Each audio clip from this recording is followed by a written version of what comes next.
What is good, team? We are in this joint, dude. No lucid dream last night. I was doing some stuff that was like I had superpowers in my dream, pretty much. Like, I was doing superhuman things, and yet I still didn't realize it was lucid. Like, to me, I was just like, yeah, this is normal. Bro, how do you not realize that's a dream? I was jumping like 20 feet in the air and diving down in the water like 50 feet. And I still didn't realize it was a dream. Like, what? Freaking ridiculous, but whatever. You know, we move on. We grow, we improve, and such. But today we're going to rehearse the Divine Hiddenness script. I rehearsed it once. I want to rehearse it at least 10 times and see how I am after that. Maybe I'll feel more comfortable giving the arguments. Or not giving the argument, like, you know, explaining the video. Yeah, like, I guess, like, let's do it, I guess. So, let me just make sure this looks normal.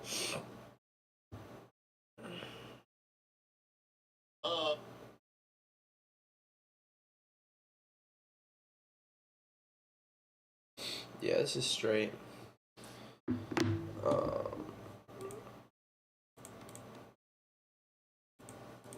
You know, we could just do one of these numbers. Alright, let's just get straight into it.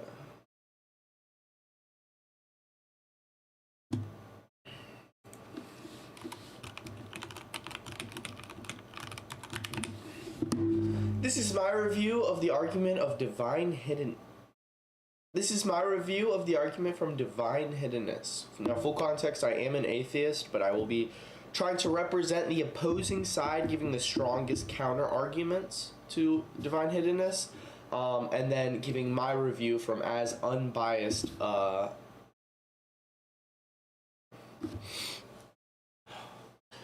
Now, full context, I am an atheist, but I will do my best to give the strongest counter arguments from the other side, and then try and make my review as unbiased as I can.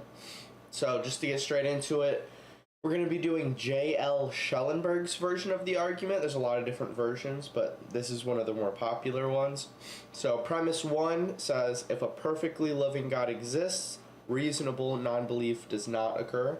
Premise 2 says that reasonable non-belief occurs, and then the conclusion is that no perfectly loving God exists, following from premise 1 and 2.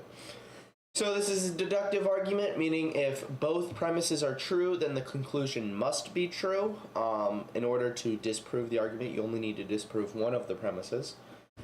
So I think to start off, let's define what we mean by perfectly loving God and also reasonable non-belief. So I came up with two, ways to describe what a perfectly loving God would look like, and I think the easiest way to do that is to think of what a perfectly loving parent would look like. God compares himself to the Father a lot in the Bible, so I think it's a fair comparison. A simple way of figuring out... Oh, shit. So the first one, in my opinion, is that they love each individual child unconditionally and equally. So there's no favoritism. It has nothing to do with the way that the children act. It's perfect love displayed to each child. The second thing is how they show their love. And I think they would seek to maximize the overall well-being of the child. So they don't just give them what they want in the immediate. They think of their life as a whole encompassing thing. So we're not just going to give them candy, even though that's going to make their life better right now, because in the long term, it's not going to work out well for them. So I think that's like two pretty agreeable definitions of what we would think of for perfectly loving. And then for what we mean by reasonable non-belief, so J.L. Schellenberg calls this inculpable non-belief, meaning we wouldn't blame them for not believing. So a good example of this would be like if we saw a group of people in the desert and they had no access to water, so they'd never seen... A good example of this would be if we saw a group of people in the desert and they'd never seen rain before in their whole lives. we wouldn't expect them to believe that rain exists. So when they don't believe it, we wouldn't blame them. We would say that their non-belief in rain is reasonable because we wouldn't blame them. It's inculpable non-belief. So getting those two out of the way, we can start looking at the premises. So I think it's probably be better to start with the second premise. I think this premise is less arguable. I think only...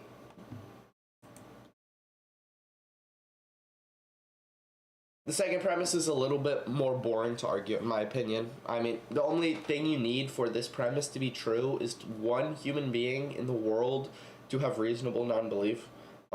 So the counter arguments would need to display that every single human being would fall under not having reasonable non-belief. So I found two main counter arguments for the second premise, and that's that first, they say that all non-believers willfully reject the evidence. So there's evidence all around us with the complexity in nature. You can't have nothing. You can't have something coming from nothing. Arguments like that, and they say it's like very obvious. So for me, I have two issues with it. My main issue,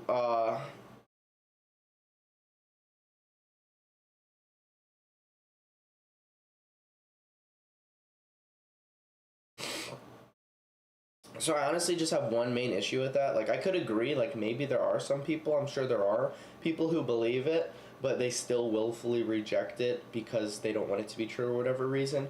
But since you only need one counter argument, I know for a fact that I am the counter argument. I know that I do not willfully reject the evidence. I don't think that that evidence points to God, and I'm like, oh my gosh, I don't want it to be true, so I'm gonna reject that. I'm gonna, like, I know that I'm not doing that, and so for that reason, I don't think the argument works.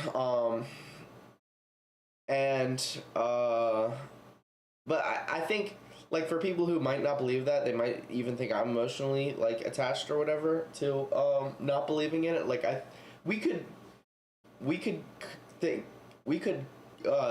imagine that there's at least one person in the world who's not willfully rejecting the evidence. Like, I think it'd be a pretty crazy claim to say that every single human being in the entire world knows that it's true and willfully rejects it. So the other argument that follows downstream from that is they say that, okay, fine, I'm not going to say that everybody willfully rejects it, but the people who do are genuine about the rejection is because they've suppressed the truth over time. So at one point they did believe that it was true, and then at one point they did know that it was true, and then as time goes on in their sin, they've suppressed the truth so much to where now it's not obvious to them. So this view, for me, makes sense. Like, maybe I did this personally. Like, I guess that is possible, because there's not really any way of me knowing if I did this or not. But it is possible, and so that's why I was, like, pretty sympathetic to this view.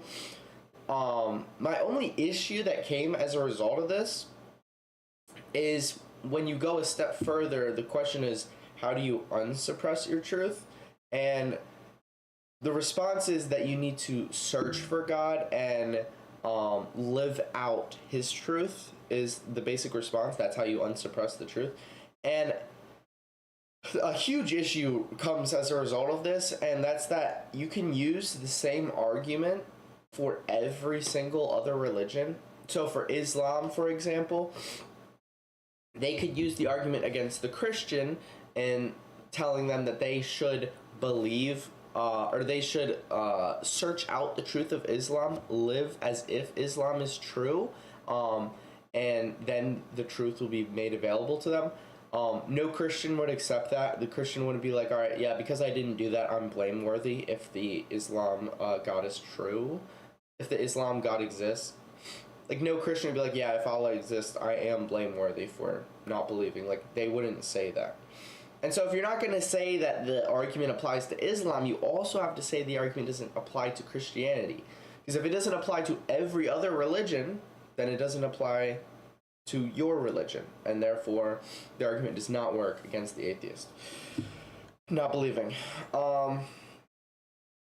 So for that reason, pretty much that is just a completely unrealistic standard, and therefore, I don't think you could blame someone for not following that standard because it's completely unrealistic. I do not think that that argument works as well. There might be other arguments, counter arguments for why why everybody's belief is not reasonable. I struggled to find them, but that's not really the hot button premise. Like the hot button premise is the first premise, which says that a perfectly loving God would not allow for reasonable non-belief to occur. So the counter argument obviously be that he would allow for the non-reasonable belief to occur. And there's three main arguments I found for why this premise is not true. The first one is probably the most popular one, which is free will. The basic idea is that God doesn't want to force us to believe. You know, he wants to give us sufficient evidence to where we can believe if we want to, but we're not. The evidence isn't so overwhelming that we just have no choice but to believe.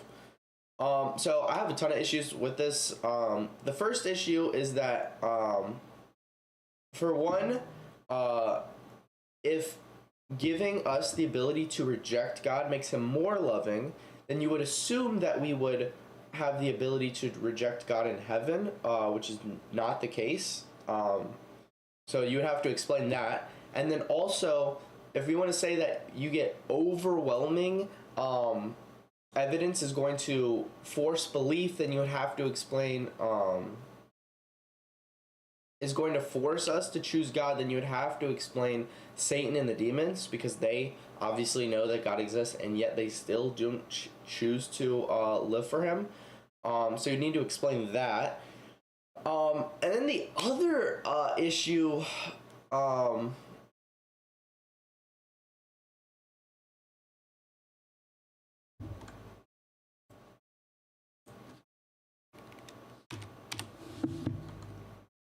and then the other issue is that I don't think that, I think that knowing more information actually increases your freedom, your free will, than takes away from it. And I can give a good example for this. So let's say there's a guy that's buying drugs, right? And the person dealing him the drugs has ability to see into the future. And so when the guy's about to buy the drugs, he's like, okay, before you do this, I want to show you what your future is going to be if you take these drugs versus if you don't. And so he shows him first what his experience would be like with the drugs. The guy sees it's an amazing experience. You know, it's exactly what he wanted and more. And then he shows him what his life would be like after that. And he sees that, you know, his marriage with his wife ends up falling apart. You know, he gets divorced. He doesn't ever see his children again. And so he completely lost all relationships. He ends up getting homeless, lost his job, and he ends up just living under a bridge and eventually dies to death. Eventually ends up dying from starvation. So then the guy, he's like, holy crap, that does not look very good. So then the guy shows him, okay, what if, then he shows him the alternative, which is if he never ends up doing drugs. And the guy sees that he ends up having an amazing relationship with his wife. He has a great career, an amazing relationship with his children, and he ends up dying of old age at the end after a great life. So the dude immediately walks out and never does drugs again. I don't think in this analogy you would say that the dude was forced to not do the drugs. I would say that the dude had more information. He was giving more context about the decision he was making. He was more informed and therefore made a more free decision.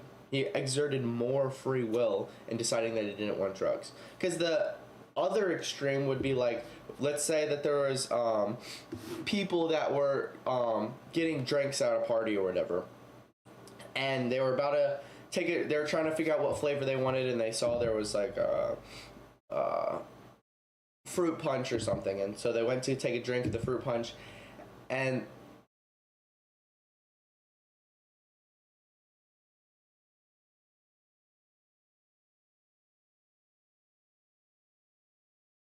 let's say you're at a party and then there's this like person who's, let's say you're at a party and drinking, and then all of a sudden you set your drink down and someone, without you realizing it, puts poison in your drink. Then you go to take a drink again, and then you drink and you die. We would say that this person did not make an informed decision in drinking from their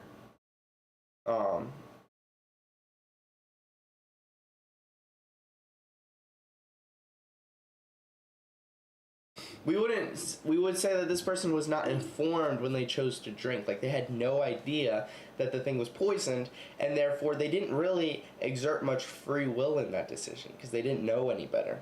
We would say that they would have, if they would have known that there was poison in there and then they still chose to drink, then they would exert more freedom in making that decision. So I think for those two, going based off those two examples, like, it's pretty obvious that the more informed you are, the more free you are. And I think so if God was to give us full context of like who he is and what a relationship with him would look like, I think that we would see everybody choosing to have a relationship with God because they see what it would grant them. Like, the people who choose to reject God is because they simply just don't know any more. They don't know any better. Like, they don't know enough. So if God gives them full context, then people are going to freely choose God and exert more freedom in choosing God, and everybody ends up choosing God as a result. So it's like a win-win for everybody. So if anything, I think free will shows that their free will would do the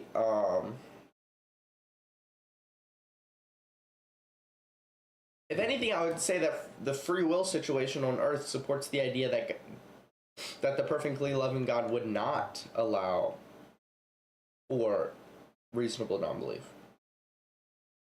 instead of allowing for it.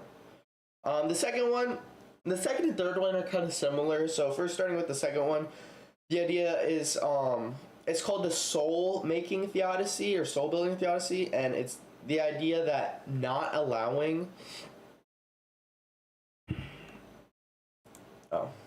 it's the idea that not knowing allows for the growth in like character and virtues. So like Christians who dealt with disbelief, we could say like that they would grow stronger and deeper in the relationship with God. And this kind of makes sense. Like, you see this pretty frequently.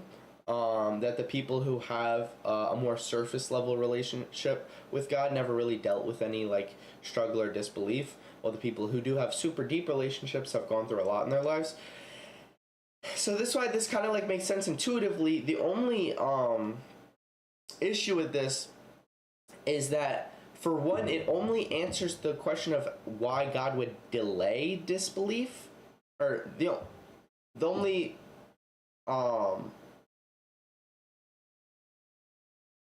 the thing is that this the only thing is that this argument only shows why God would delay belief in him to allow for the growth of character as a Christian, but like it still doesn't answer the question of why there are people who die without ever believing. So that's the big one. And then also, when you look at Jesus, it's a pretty good counter example, because Jesus was the perfect character. He had perfect virtue, and yet he never struggled with disbelief. He was always a believer. So you would need to explain, like, would Jesus have been better, a stronger character, if he dealt with disbelief? I don't think anybody would say that. And so for that reason, I don't think that the second argument works. The third argument is the greater goods theodicy. So essentially, God remaining hidden allows for the development of greater goods. I honestly don't really understand this theodicy that much, because like the biggest thing that pops out is like, what are these greater goods that are resulting from God remaining hidden? Like, and why couldn't they exist with God being available?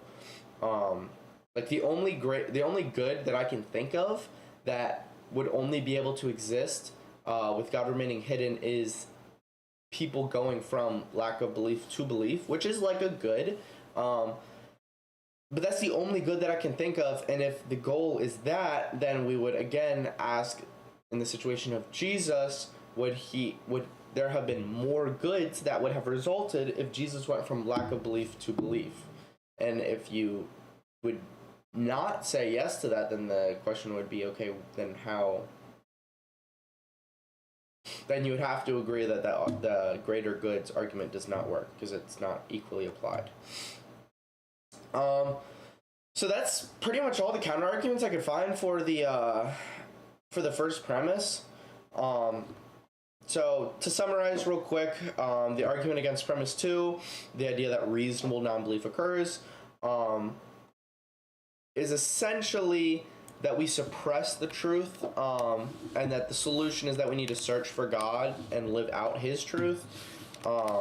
My main issue with this is that it's a completely unreasonable expectation. We know this because nobody follows it, and if you were to follow it, you would need to follow it for every single religion.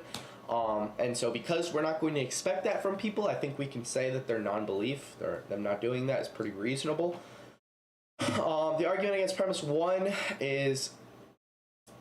The argument against premise 1, the idea that a perfectly loving God would not allow for reasonable non-belief, is two things. Either you can say that God loves us more by giving us free will, or you can say that non-belief is actually preferable because it leads to something greater. For example, character building, or just greater goods.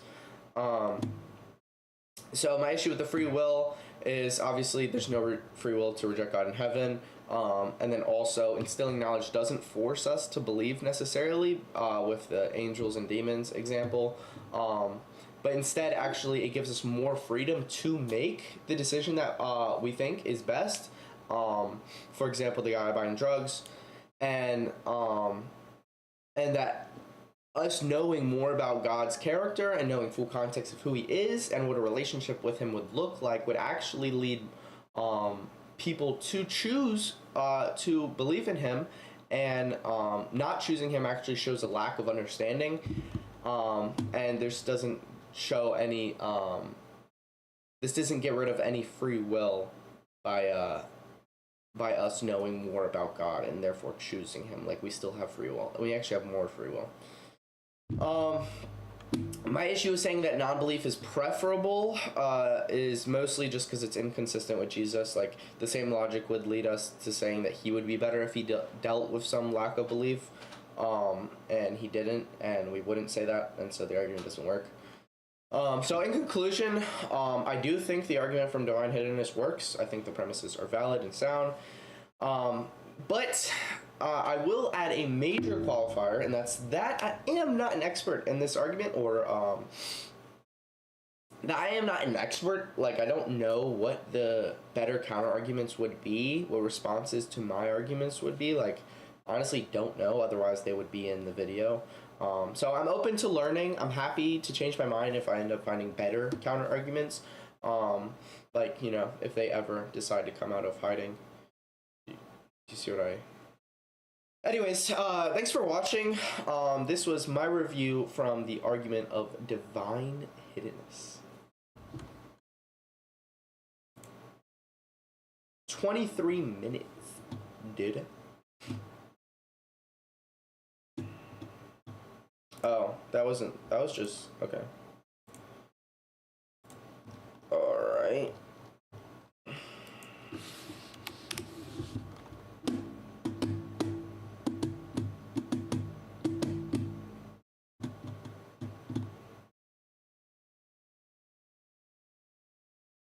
So let's say we can shorten this.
7 foot. 7 foot.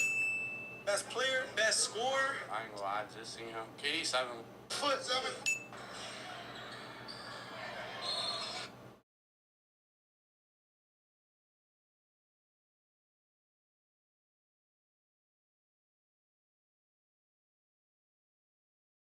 They help in Christian.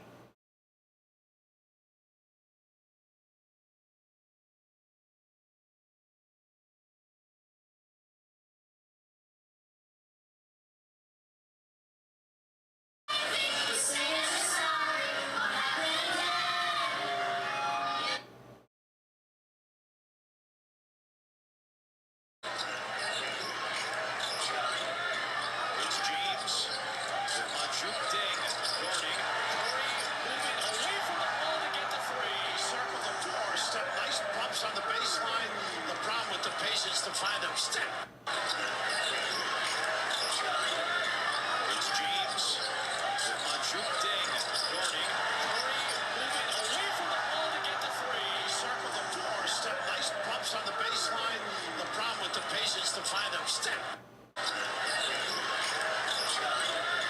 It's James. Juke ding. Guarding. Curry moving away from the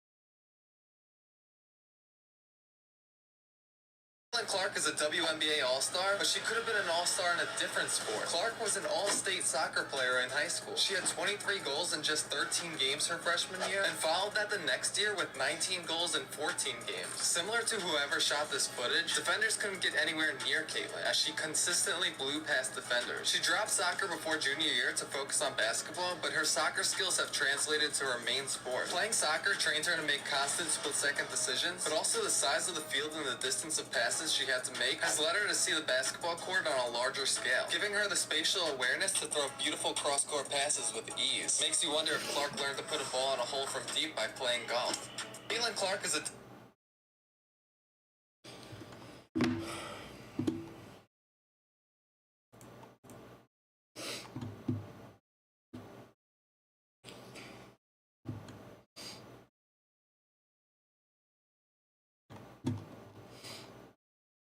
Alright, this is my review of the argument from Divine Hiddenness. So for context, I am an atheist, but I'm going to give the other side the strongest.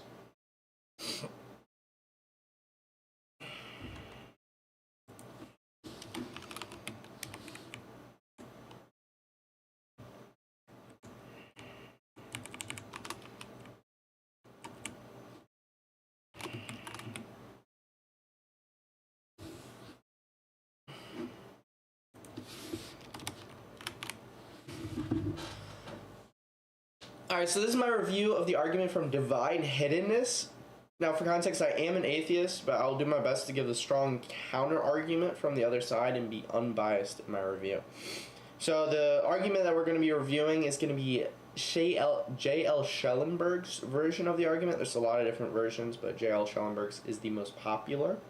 So it's going to be starting with premise 1. If a perfectly loving God exists, reasonable non-belief does not occur. Premise 2 is that reasonable non-belief occurs, and then the conclusion that follows is that no perfectly loving God exists.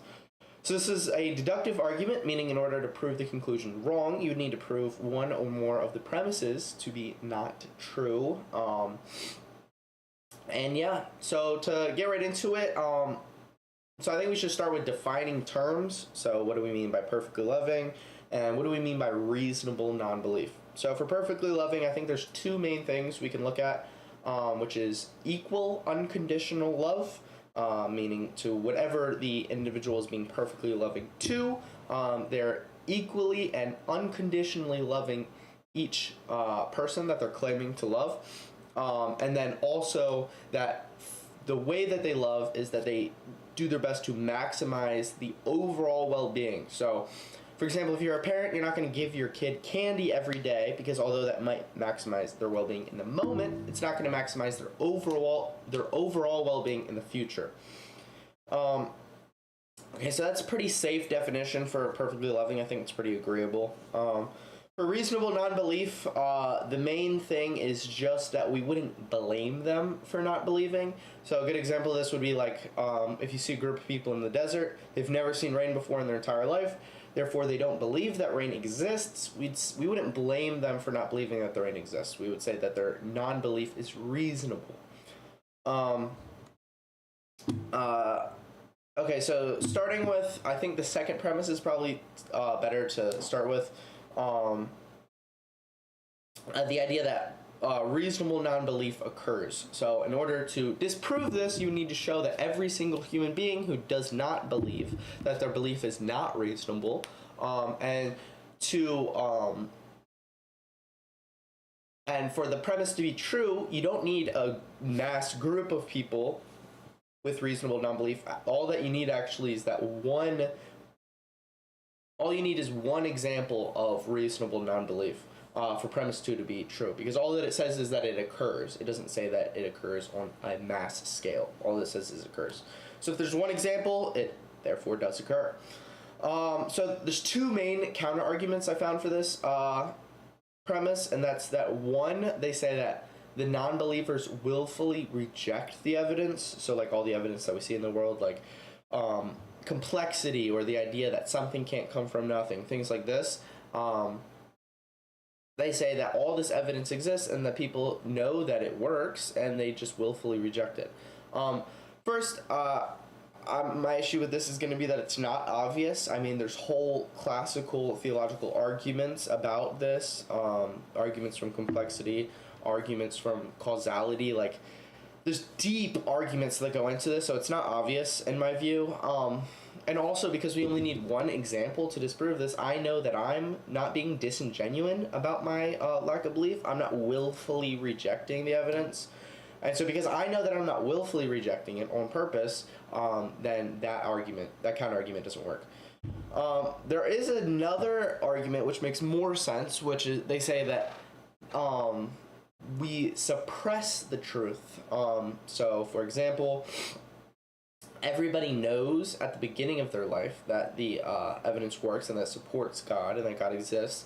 But over time, because of our sin, we suppress the truth. So this makes sense to me. I know I'm not perfect. I know I can get emotional about ideas, and so I think it makes sense that I could sympathize with the idea that I suppress the truth over time. I don't believe that I did that, but like it's possible. Like I wouldn't know if I did do it or not.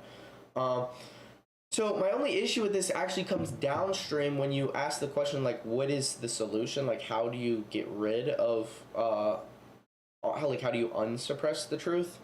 And the solution is, they say the solution is to search out God and live as if what he says is true, and then it'll speak to you. So, big glaring issue that comes with this is that this is a standard that can be applied to every single other religion.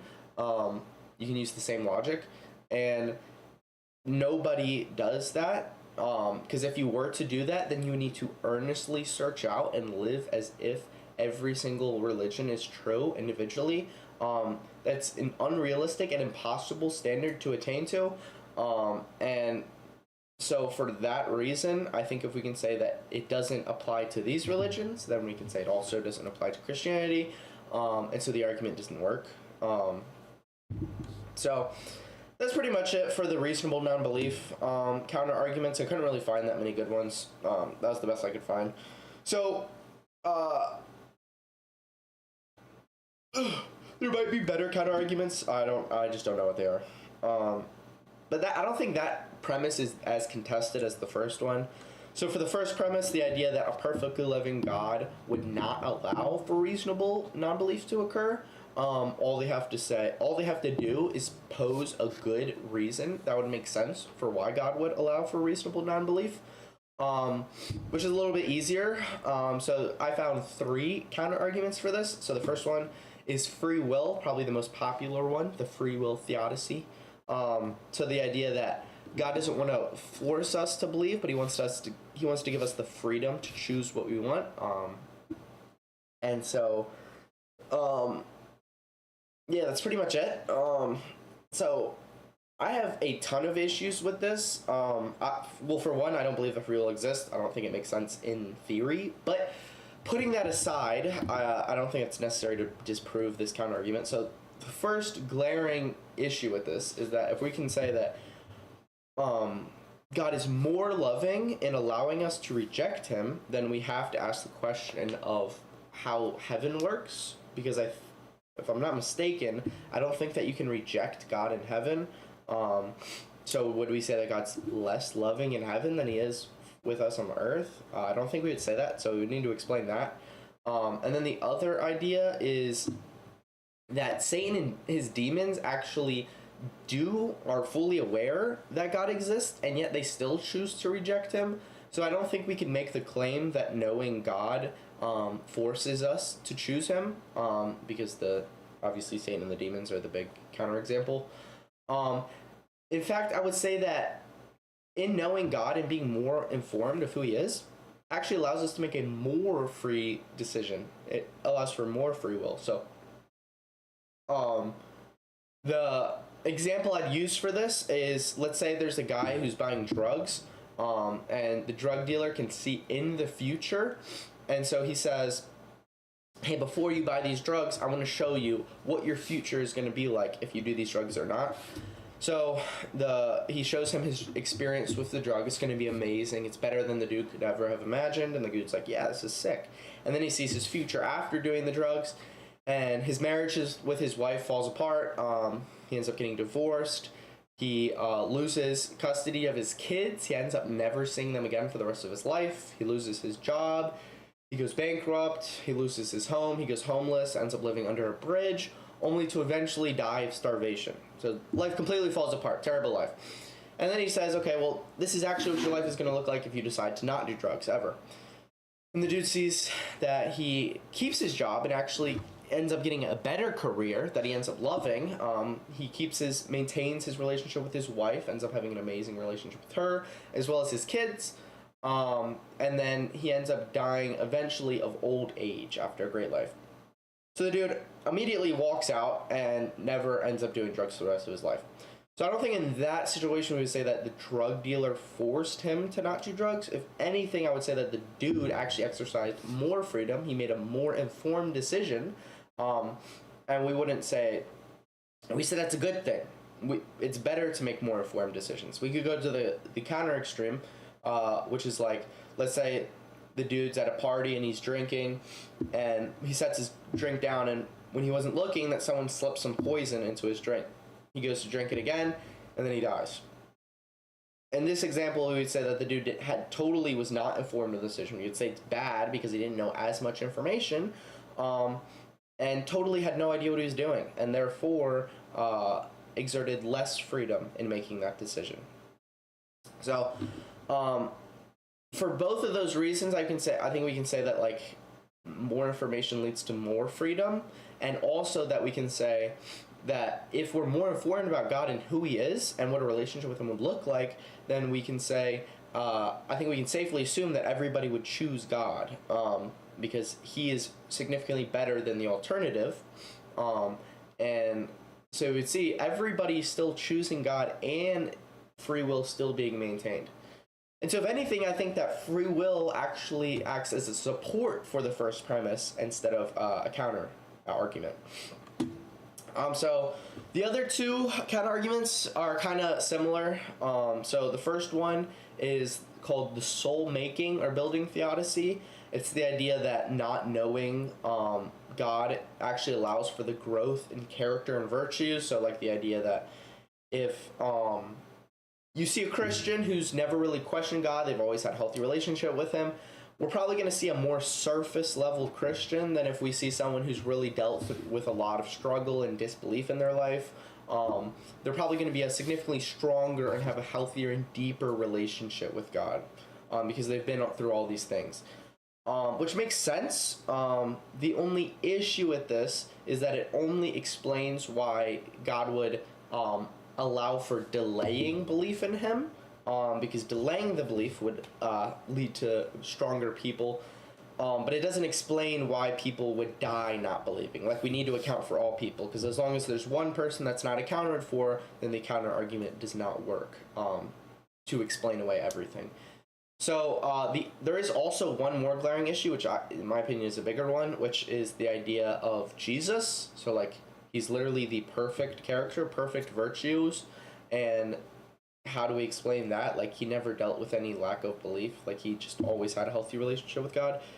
So how would we explain that? I don't think that we would say that Jesus would be better and stronger in his character if he would have struggled with that. So that's all for the soul-making theodicy. The third one, which is the greater goods theodicy, so the idea that essentially God remaining hidden allows for greater goods to occur. So the first question that I had was, what are these greater goods, and like, why can't they be achieved with belief in God and a relationship with him? And so, like, the only greater good that I could think of, which I don't even know if it's greater, but is a good thing, is people going from lack of belief to belief. Like, that's the really only thing that could occur if everybody didn't already believe in God. That's good. That's, like, a good thing. And the biggest issue with this is, again, with Jesus, are we going to say that we lost out on a greater good because he always believed in God? Like, would we say that the world would involve more goods if Jesus would have went from lack of belief to belief? I don't think we would say that. For that reason, again, I don't think the greater goods theodicy works. So, to summarize real quick, the argument against premise 2 is the idea that reasonable non-belief occurs. So the counter-argument for this is that essentially we suppress the truth, and the solution to this is that we need to search out God, live as if he's true. And then my issue with this is that it's a completely unreasonable expectation. It's not reasonable, because the line of thinking would be equally applied to all religions. And if we're not going to apply it to all religions, then we can't apply it to any religion, because the same logic applies. And so the argument against, so that's all for pretty much premise 2. For premise 1, there's really two main ideas, which is that either God allows for reasonable non-belief because free will is better, or that that non-belief is actually preferable because it leads to something greater. And so my issue with the free will thing is that first, we're not able to reject God in heaven, so that needs to be explained.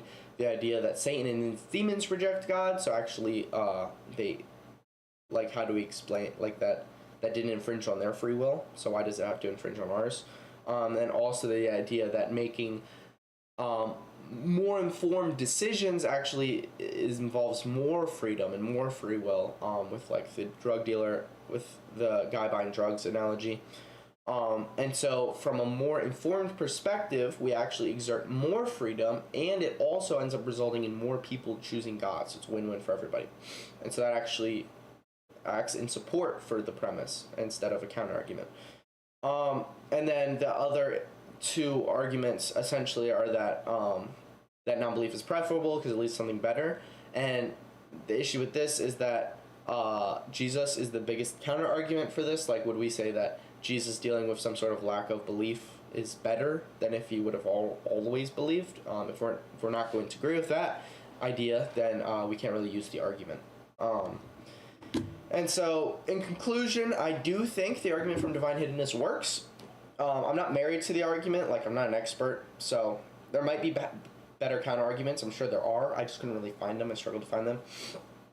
And so, like, I'm happy to change my mind, you know, if those counter-arguments ever decide to, you know, come out of hiding, you know, reveal themselves.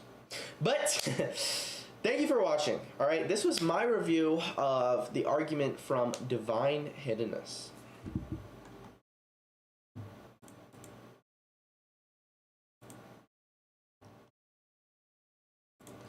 7. I gotta pee.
for all of Orange Is that how County. you met her? Not, I met her through Bumble, but Dude. No way. I met her through Bumble, and That's then cool. she told me she was the top sales rep, and I was like, if you can sell, make a ton of money together. And she was like, okay. And she was like, I want to learn how to market, and I was like, well, I just so happen to know how to do that. And so, so I was like, I'm going to start this company called Gym Launch, and then she was like, whatever, and the next time she saw me, I was like, look, I got the bank accounts, I got the corporate, and she was like, oh, Jay, you're like really doing this. I was like, yeah, like, yes, I'm doing it. I was like, you should quit your job and join me. And she was like, I literally just met you. And I was like, yeah, you should totally quit your job and join me. Like, I'm going to go, like, fly around the country and launch these gyms. And she was like, let me know how it goes. And so I launched the first 3 gyms, came back. She picked me up from the airport. I hadn't taken her on a date yet. This is a funny story. Yeah. And I was like, I will take you on this date, I promise, as long as you do this one thing for me first. And she's like, what? I was like, you help me process these contracts. And so I had this stack of contracts that was like this high. And so I told her how to process them, and we processed like 120 grand in like an hour. And she was like, what do you do again? And she like, before I could even answer, she was like, is it legal? But you know for a fact, when you're handing her a stack of contracts with 120 grand, you're like, all right, yeah, come join now. You see these numbers. and You she see did what we're doing. You want to join. Did you start off as like employees first? Was she your employee first and then it evolved? Or was No, it... so we were, it was literally like same time. Like, we started dating, and I was like, you should quit your job. And so, like, there was a lot of trust, obviously. You know what I mean? And, like, while I went to go launch these 3 gyms, like, I left, and I was like, hey, here's my bank account, and can you go pick up all the money at all my gyms? And so she was, like, showing up as this girl that I'd only known for 10 days, like, with, like, a big bag where they would, like, put all the cash in. And she'd be like, thank you, like a drug dealer. Like, and she'd go to the next gym, and, like, they just put all the cash in. She was like... Did they not pay with check? Or, like... Well, so anybody who bought physical products, well, people still use cash. You know what I mean? This was 5 years ago, too. And so, like, we had a certain percentage of the sales that were... I didn't have a cash register because I didn't want to encourage cash. It's theft and all that stuff. And so, if someone paid in cash, we had a little envelope system where they would, like, what was it for, the amount, and then they'd slide it into the safe, and then we'd pick up the cash once a month. So, what did you sell the other year? Like you said, you sold everything. Yeah. What was that? Like, what It was were a the house. You said cars? 2 cars. So I sold Allen, the software company, the strategic buyer, which I can't disclose the price on that one. Okay. I sold the supplement company, Prestige Labs. I sold Gym Launch. I sold the majority shares of both of those, or all 3 of those. And then I sold my house in Austin, which was crazy. It, like, doubled in value, which is cool. So we sold that. Since you sold it? No, not since. So we bought it for 1.8. We sold it for 4. Got it. In 3 years, which is cool. And I bought that all cash, no mortgage. So I actually have 0 debt, which is ironic. Everyone's like, "That's all smart." I'm like, I don't know, whatever. I might just be an idiot. It's very possible. And so, anyways, we sold that, and then sold my cars. I had a Bentley, which I only bought because, like, I hadn't spent money on really anything expensive. And then people were like, "Dude, you should buy something Gordon." expensive." And I was like, "All right, I guess." We only had 1 car until like last year. What car was it? It was an i8, which I got. I see it, Nee. I see your thing, actually. I actually see it, believe it or not. Okay. Alright.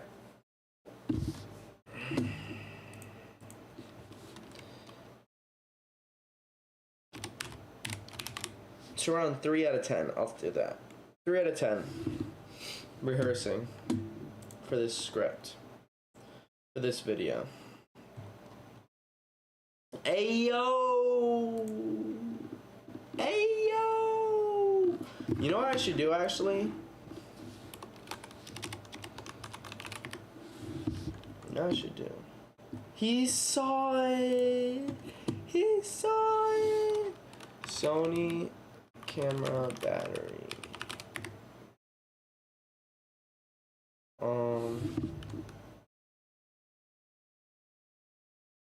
Yo, what the fuck? That's a lot of money. A lot of money, did it? The frick did it? Yo. Hey, yo. What the?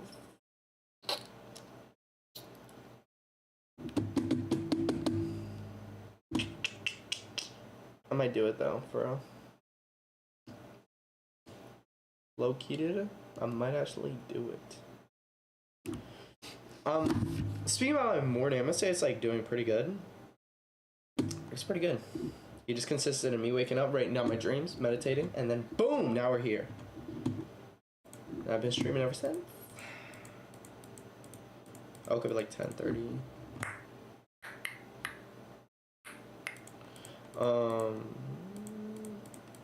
Alright, for this jump. Here we go. Full run through. You're gonna see a full run through. Alright, so this is my review for the argument from Divine Hiddenness. So full context, I am an atheist, but I will be doing my best to give the strongest opposing view of the argument and be unbiased in my review. So we're going to be doing J.L. Schellenberg's version of the argument. There's a lot of different versions of the argument, but this is probably one of the more popular ones.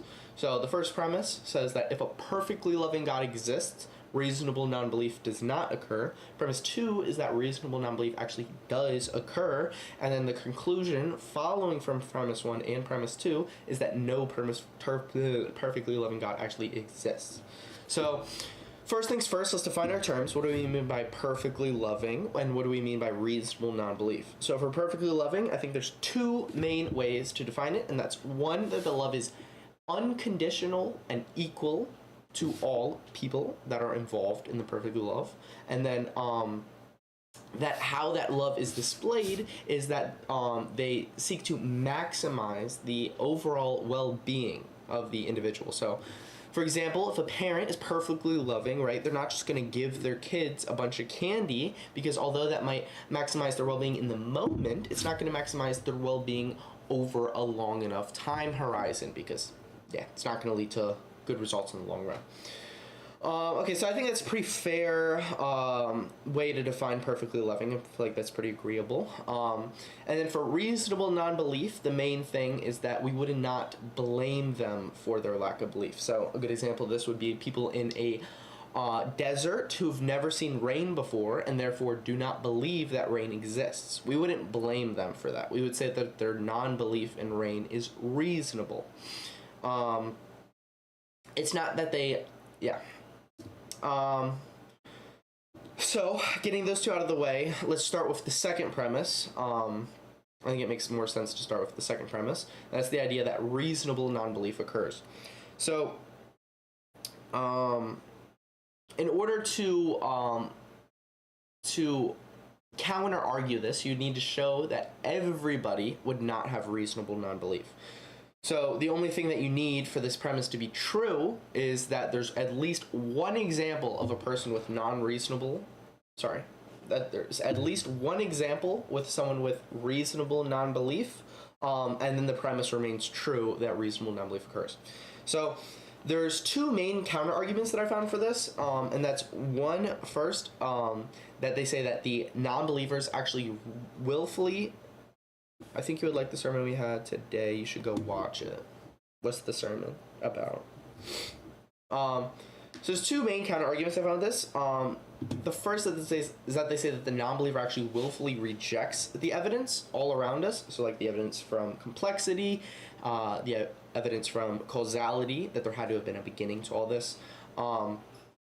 And so my main issue with this is that you only need one counter example, and so I simply would just be the counter example. I know that I'm not like willfully rejecting the evidence on purpose, and so that I would be the one counter argument for why that would not work.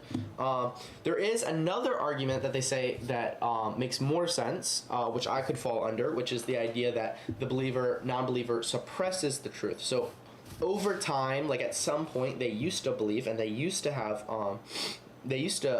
acknowledge the evidence, and then they suppress the truth over time because of their sin. This makes sense. This could be me. I'm not perfect. And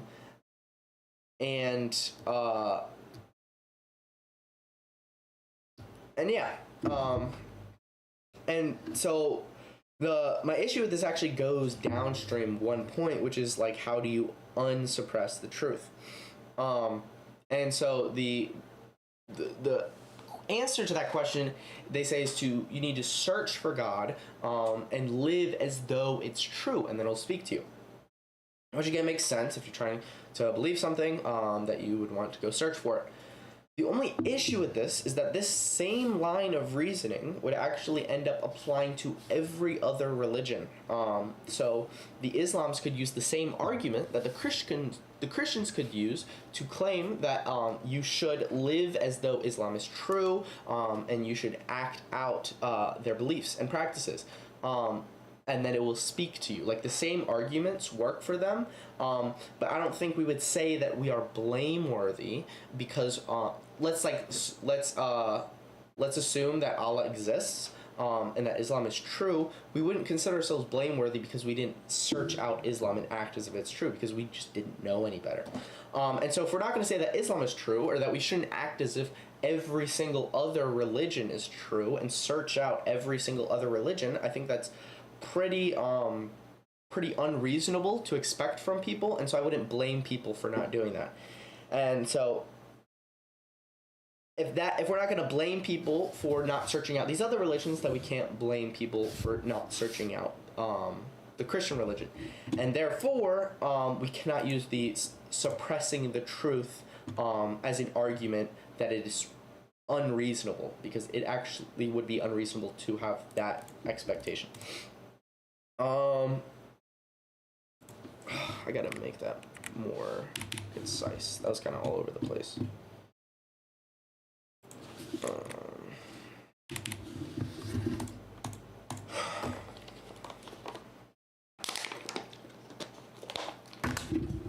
Okay, so let's say we grant reasonable non-belief. There's at least one person that exists in the world that just genuinely doesn't know. Wouldn't blame them for not knowing.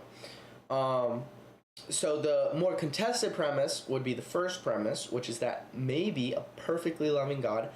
So the first premise, which is that a perfect loving God would not allow for reasonable non-belief to occur, maybe the counter argument would be that maybe God actually does have good reasons for allowing reasonable non-belief to occur. And so there's three main arguments for this. The first one is the most popular one, which is called the free will theodicy. It's the idea that God doesn't want to force us to believe. So he gives us the freedom to choose what we want. He doesn't want the evidence to be so overwhelming that we're forced to choose in him. He wants to give us just enough evidence to where if we want to believe, we can. So a few issues I have with this. First is that we can't say that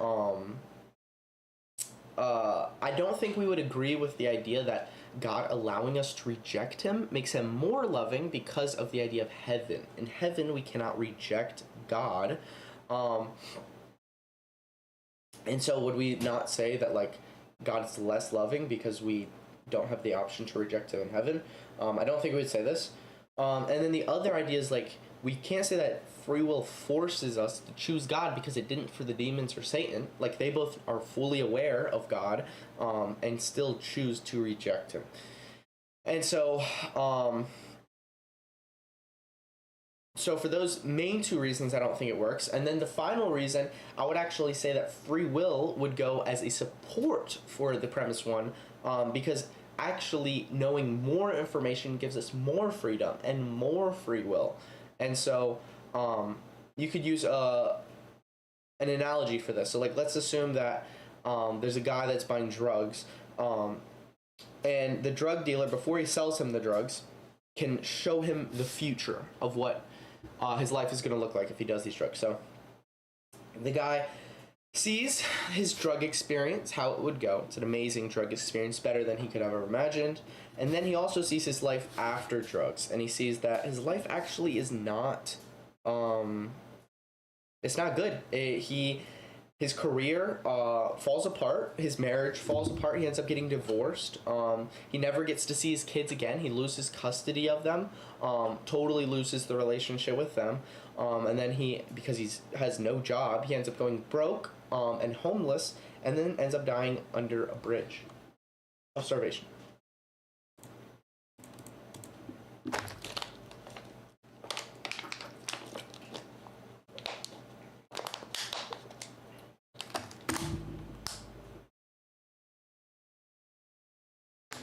So, the issue.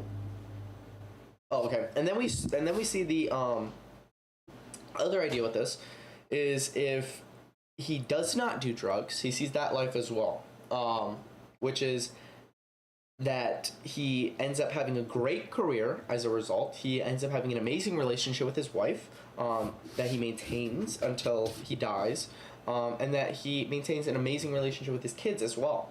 And he ends up dying because of old age. Okay, the dude sees all this, and he's like, wow, I didn't know that that's everything that went along with the drugs. Like, I had no idea that that's how the drugs would affect me. So the dude just ends up leaving and never ends up doing drugs, and ends up having an amazing life as a result.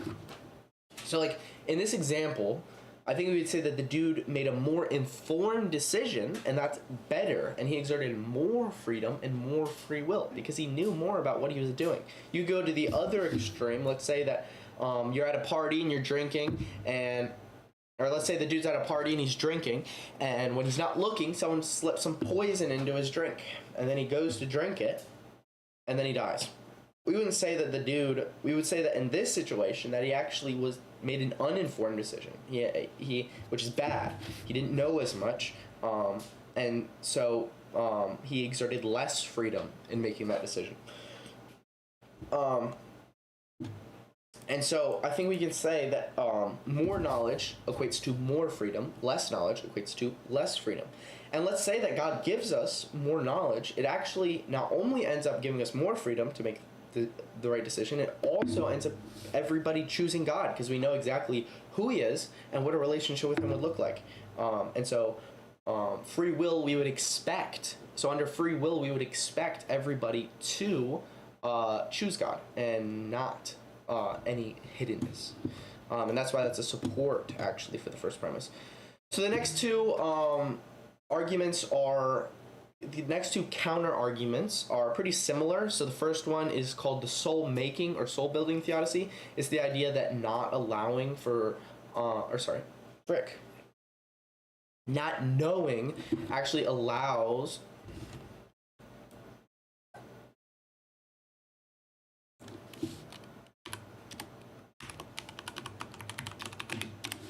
it's the idea that hiddenness actually allows for the growth in character and virtue. So like Christians who've dealt with disbelief and struggle actually tend to be stronger and maintain deeper relationships with God as a result, which makes sense. I mean, we see this in our day-to-day life. The only issue with this is that it doesn't, like, I tend to agree with this, except for it doesn't really answer why God would allow for people to die who believe, who still don't believe. Like, this theodicy only answers why God would delay belief in himself. And the reason he would delay the belief is because they grow into a stronger belief. But for the people who never believe, it doesn't answer that. And then also the issue with this which is like the perfect counterexample, is Jesus. He was the perfect character, had perfect virtue, and he never dealt with disbelief. He never struggled with that. And so in order for this theodicy to work, we would also have to say that Jesus actually would be a stronger person and have more virtue if he would have dealt with disbelief. I don't think we would say that. The last one is the greater goods theodicy, which is the idea that God remaining hidden actually allows for the development of greater goods. And my issue with this is I don't really understand this theodicy as well. It seems kind of the same thing as two, but apparently they're separate.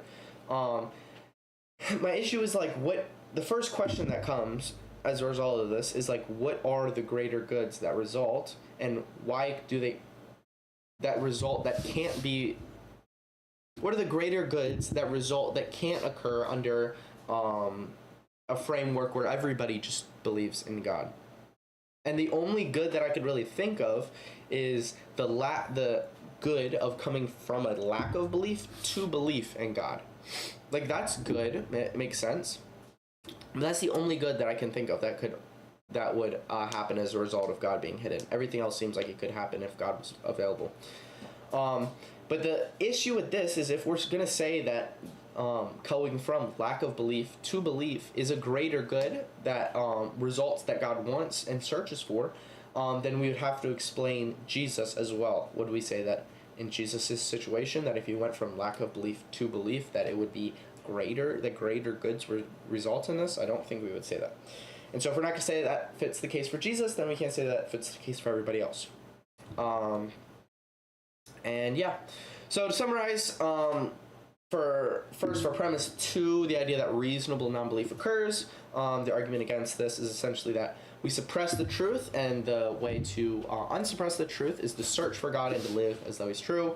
My issue with this is that it's just a completely unreasonable expectation, because the line of thinking would end up actually applying to every single other religion, and I don't think we can blame every single person because they didn't test out every religion. And so if we're not going to do that for these religions, then we can't do this for your religion as well. And so the argument does not work. And then also for premise 1, the idea that a perfectly loving God would not allow for reasonable non-belief to occur is... So the argument against premise 1, the idea that God would not allow for reasonable non-belief to occur, is two things. So either God loves us more by giving us free will. Okay.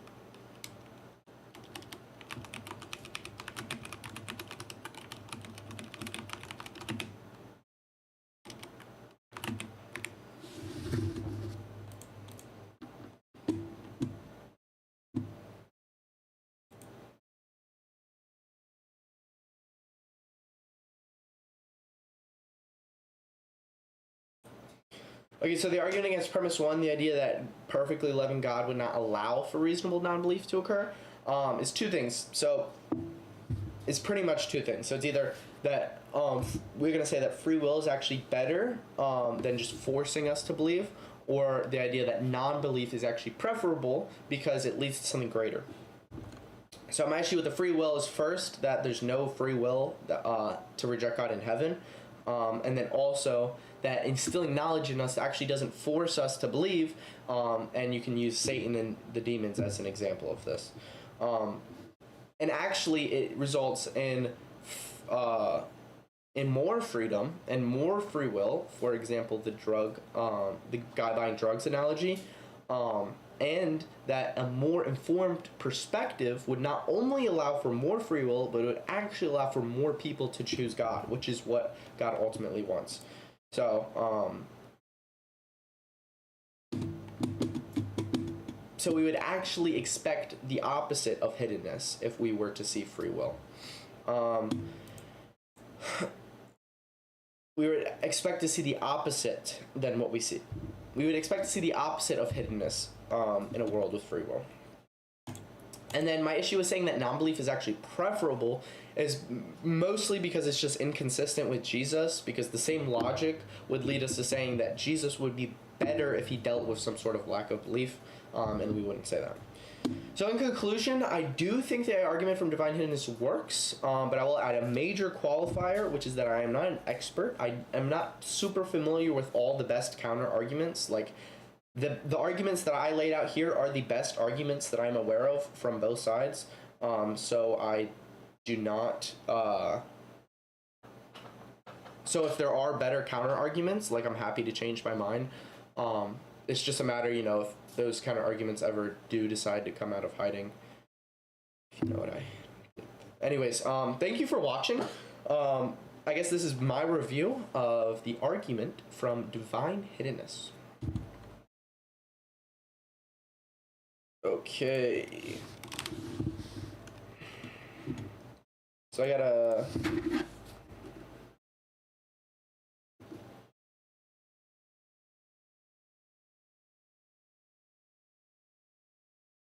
I think what I could do is like do a little Tetris break every time that I do a run through, a walkthrough of some sorts, because this string is hard. To continuously do say the same thing over and over again is freaking hard, dude. But it's alright. We're gonna get through it, dude, or whatever. Get through it, dude. So, chicken butt, chicken.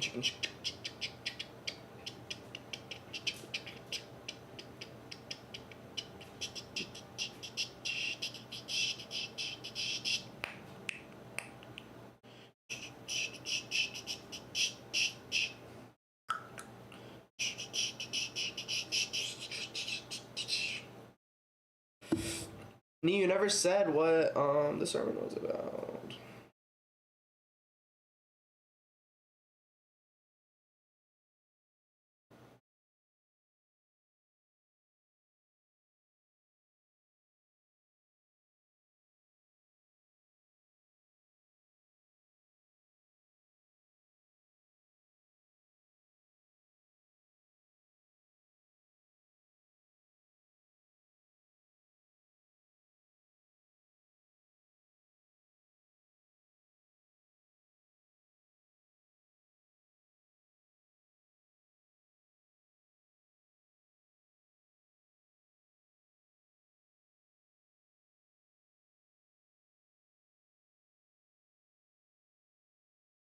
Alright, we gotta beat this level.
Hmm.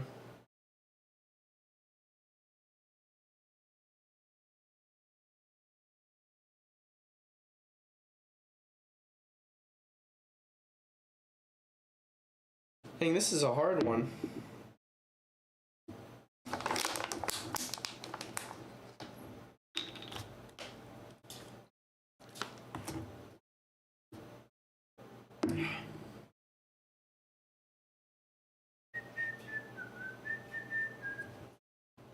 I edited that on 4, yeah.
Bro, what the frick, dude? Why is this level so hard?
Crazy, bruh.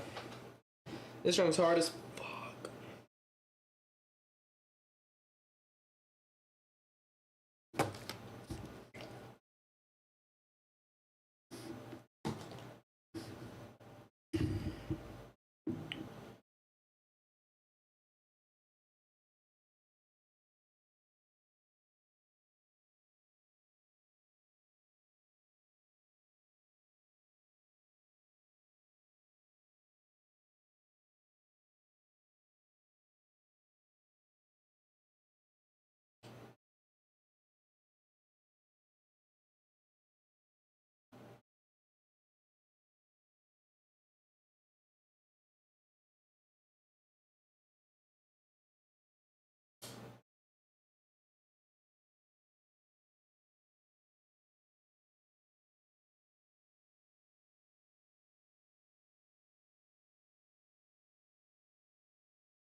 Boom!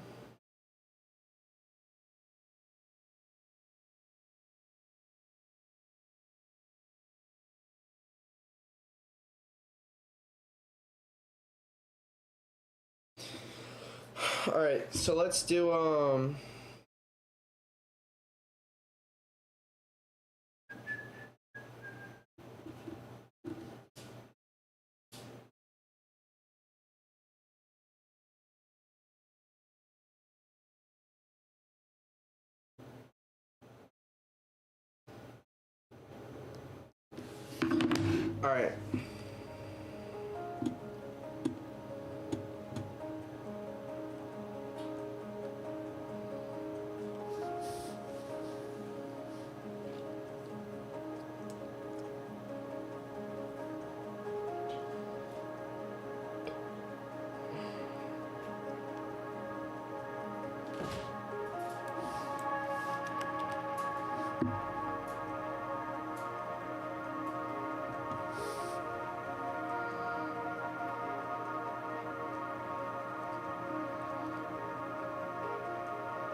The non-believer doesn't genuinely doesn't know because they've suppressed the truth over time.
Christianity is true, then the atheist.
All right.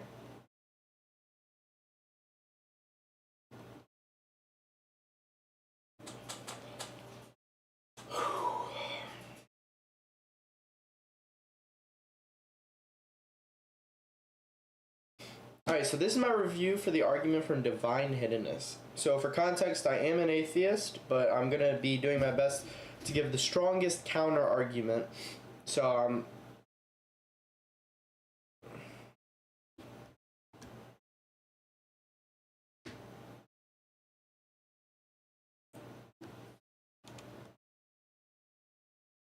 to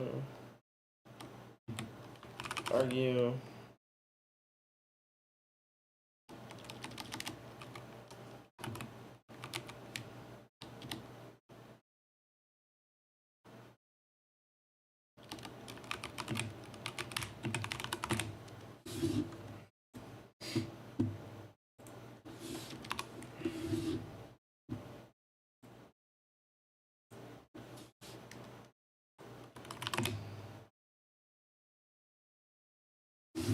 Alright, so this is my review of the argument from Divine Hiddenness. So for context, I am an atheist, but I'm going to be doing my best to argue from both sides and be unbiased in my review. As unbiased as I can be. To get straight into it, we're going to be doing J.L. Schellenberg's version of the argument. So there's a lot of different versions, but this is probably the most popular one. So there's two premises. Premise one is that if a perfectly loving God exists, reasonable non-belief does not occur. Premise two is that reasonable non-belief occurs, and then the conclusion following from those two premises is that no perfectly loving God exists. So first things first, let's define terms. So what do we mean by perfectly loving, and what do we mean by reasonable non-belief? So for perfectly loving, the way that I define it, I think is fair, pretty agreeable by most people, I would assume. So there's two main things. It's equal unconditional love is the first part.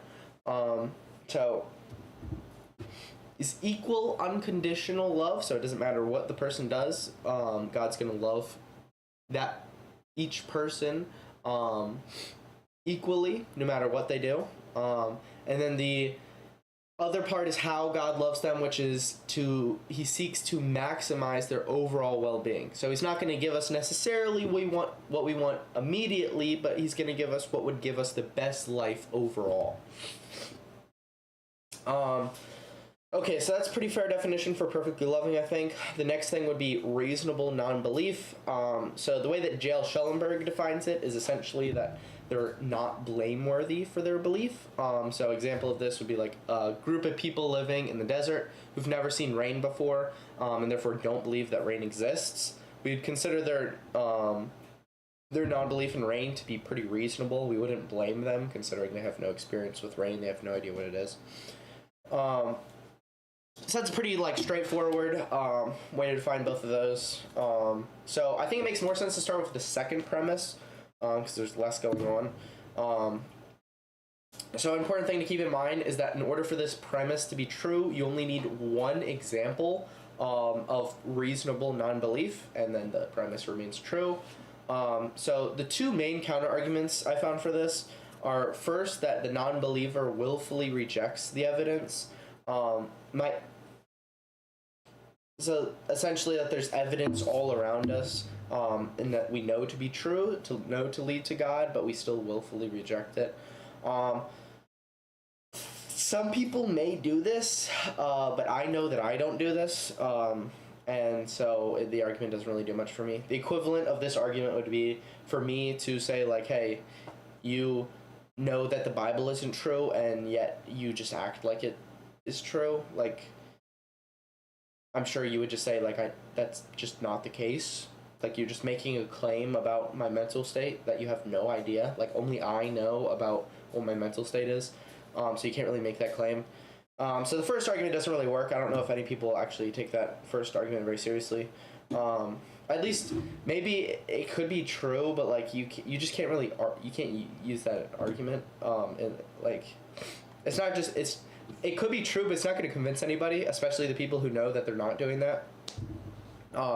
The second argument is a little bit more convincing. It's the idea that the non-believer suppresses their truth. So they genuinely don't know, but they've suppressed their truth over time as a result of their sin. So at some point in their life they did know that the evidence leads towards God, and it was pretty obvious to them, but then over time, because of their sin, they've suppressed it more and more. My issue with this is, first, I wouldn't necessarily blame somebody for suppressing the truth. I think it would depend on the context. So you could consider a context in which you totally would not blame somebody for suppressing something true. So an example of this would be like a kid who's getting bullied at school. The parents try to step in to help them. So they tell the teacher, and then this results in the kid getting bullied more at school. And then the kid, as a result, ends up losing the trust with their parents. And even though the truth is that the parents like want the best for the kid has no idea. Like, all they know is that the parents made their life worse. And so as a result, they've suppressed that true fact, which is that the parents want the best for them. And they did this not because they're like a bad person or anything. It's just because they were emotional and just don't understand the situation. And so that in that context, I wouldn't blame the kid. Like, they just don't know any better. And so for that reason, I think we would have to say that it depends on the context in which we're going to say that suppressing the truth is blameworthy. But let's say that it is blameworthy in all contexts. Like, the next question would be, how do you unsuppress the truth? And that's where I kind of see the problem, because the same logic could be applied to every single other religion. So, like, if we say the key to suppressing the truth is to search out God and live as though he's true. Like, we could apply this to every other religion. Like, that same logic would say that if Christianity is true, that the atheist would be blameworthy if they don't search it out and live as though it's true. We could use the same exact logic to say, like, if Islam is true, the Christian would then be blameworthy for not searching out Islam. And you could use that for every other religion. So unless you were to search out every single other religion, then you would be blameworthy for not believing in it if it's true. And I think that as just a totally unrealistic expectation to have, it's very unreasonable to expect every single individual person to search out every other religion. And if they don't do that, that they're blameworthy for whichever one is true. And so if we're going to say that that's unreasonable to expect that for all religions, then we would expect it for each religion as well. And so the argument would not work. The counter-argument would not work. Okay, but we can grant reasonable non-belief. Like, that's not as contested of a premise, I think. The more contested one is the first premise, which is the idea that a perfectly loving God would not allow for reasonable non-belief. So there's a lot of reasons why God might allow for reasonable non-belief to occur. There's three main ones that I found.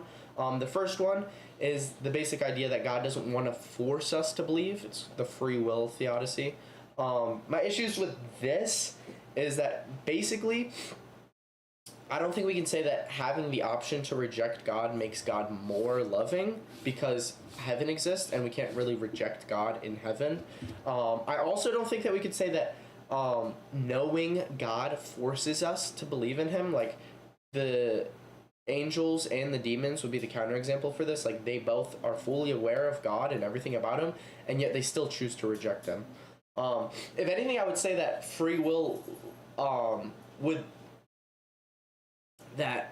knowing more and being more informed actually leads to more free will. And you could use an example like a guy buying drugs. So let's say this dude's about to go buy some drugs from this drug dealer, and the drug dealer, before he gives him the drugs, wants to show him, like, hey, this is exactly what you're getting yourself into. He can show him his future. So he shows him, hey, this is what the drug experience is going to look like. He sees it's an amazing drug experience, the best one he could ever dream of having. So that makes him want to have it, you know. But then he also sees what his life would look like after the drugs, and it's like he loses his job, he loses his marriage, he never sees his kids again, loses custody. You know, he ends up going homeless, living under a bridge, and just ends up dying of starvation. Like, he just lives a terrible life. And then he also sees his life if he was to not do drugs, and it's like amazing career, like stays with his wife until he dies, like has an amazing relationship with his kids, and when he dies it's of old age. Like, he has just a great life. And the dude sees all this and he's like, wow, I just had no idea that that's what I was getting myself into. Like, now that I know all this, like, yeah, obviously I'm not going to do drugs. And he walks out, never does drugs again. Like, we would say that's a good thing. More information leaded to a more free decision. Like, he exerted more free will in that circumstance. Like, would we say that the dude who showed him all that stuff forced him to make that decision? I don't think so. He just informed him. You could go to the other extreme of this and say, like, that dude's at a party and he's drinking, and then someone slips poison into his drink while he's not looking. the dude drinks the poison and then he dies. Like, the dude had no idea that the drink was poison. He didn't know what he was doing before he did it. So we're not gonna blame, like he exerted less freedom in doing that. And so, if anything, you would say that more freedom would lead, that more informed decisions, knowing more, would lead to more freedom. So you can't say that hiddenness leads to more freedom, I don't think. And if we can say that more information leads to more freedom, we also know that, like, if people know truly, like, who God is and what a relationship with him would look like, we would see pretty much everybody just choosing God, and they would be doing it freely. So for that reason, I think we would actually say that free will is actually a support of the first premise instead of a counter-argument. The second counter-argument, is the idea of, it's called, like, soul-making theodicy, which is the idea that hiddenness allows for the growth in character and virtue. So Christians who've dealt with disbelief, they say tend to be stronger, which makes sense. Like, you see this in your day-to-day. Like, people who have always believed tend to be, like, surface-level Christians, whereas people who have believed for their... who have not believed and gone through, like, bouts of ups and downs tend to be, like, more... have a more deep relationship with God and a better, stronger relationship. Which makes sense. The only issue with this is, like, I would kind of tend to agree with this, except for the fact that it only answers why God would delay belief in himself, but it doesn't answer people who just die never believing. Like, you would need an answer for those people. And then also, I think you could use a counter-argument for this, in that Jesus has perfect character, and he never dealt with any lack of belief. And so if Jesus can do it, then anybody else can do it as well. Jesus is actually the only example we have of perfect character. So if anything, we would assume that always believing in God and always having that relationship actually would lead to perfect character. And you get the strongest character by that belief.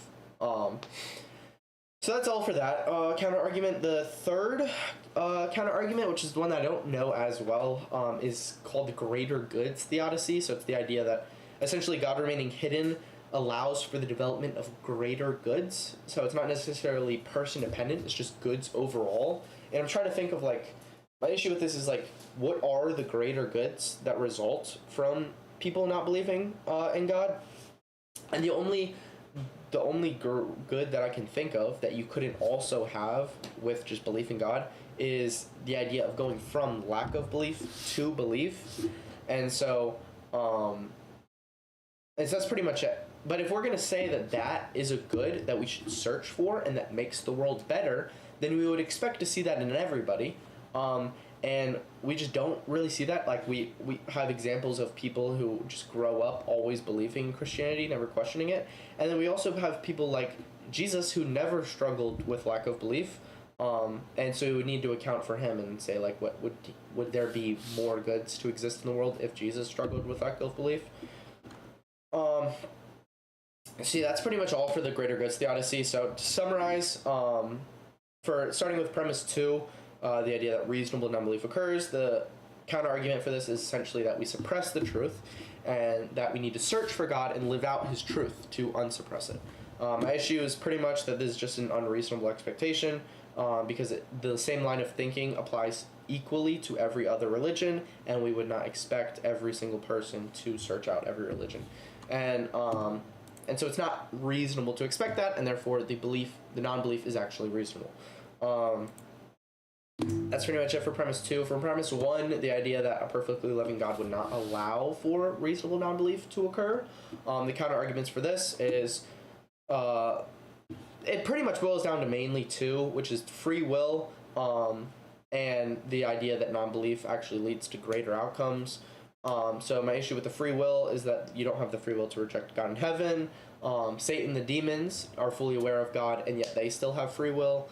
And then the idea that you actually do get more free will the more informed you are. For example, the guy buying drugs. And so we would say that the more informed perspective would be better with God's goals, because it would result in more free will and more people choosing him. And so actually the free will is support for premise one instead of a counter argument. And then the other ideas is the idea that non-belief is preferable because it leads to greater outcomes. And the main issue with this is that Jesus is the perfect counter argument. Like the same logic that would lead us to saying that the same logic would lead us to saying that he would be better if he dealt with some lack of belief, which I don't think we would say. So in conclusion, I do think the argument from divine hiddenness works, but I will add like the major qualifier that I'm not an expert. I'm not totally aware of all the best counter arguments and arguments that go around this divine hiddenness stuff. So like if I do find counter arguments, I'm happy to change my mind. But this is like the best arguments from both sides that I'm aware of. And so the arguments for divine hiddenness make more sense to me. So yeah, like hopefully at some point maybe the counter arguments that show why divine hiddenness doesn't work maybe will come out of hiding at some point. You see what I did there? Anyways, thank you for watching. This was my review of the argument from divine hiddenness.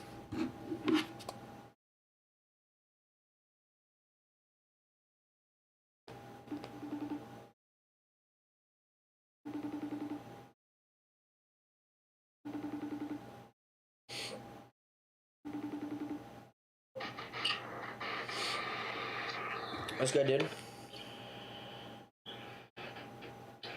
Are we? Huh? You cut out. I didn't hear what you said. So we hanging out today or what? Yeah, what you trying to do, dude? Go to Guitar Center. Go to Guitar Center. What you trying to buy something at Guitar Center? Trying to figure out which guitar I want. You're buying another guitar? Yeah, I want a nice guitar, bro. I want one that I like the sound of. I like the sound of it. That's what. Because each guitar sounds different. Wow. Like, how much are you going to be spending? I thought your guitars are already really nice. I mean, it's alright, but like, I need something better.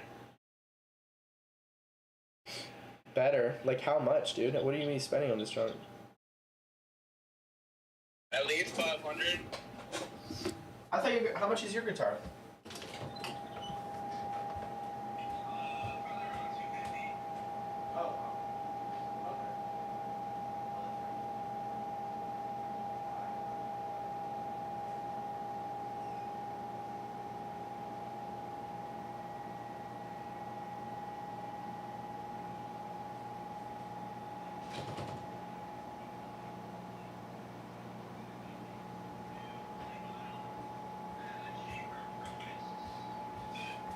Okay.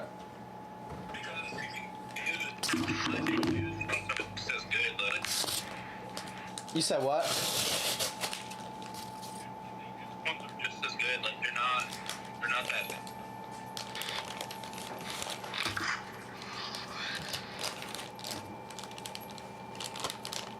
No? Honestly, don't know. You kind of cut out. I'm gonna be honest with you, dude. Just never mind, bro. I'm on my way to Dick's Sporting Goods, and then I'll be on my way to wherever we're meeting up at. Okay. And to come and to find out what we're doing because she's about to sleep. Yep. What? I said, Anna, you're just gonna have to come and find out where we're going because you decided to take it. Okay. Yeah, and what the frick did it? Yeah, we're taking a nap on a Sunday afternoon. Yeah. I just worked. Stop making excuses.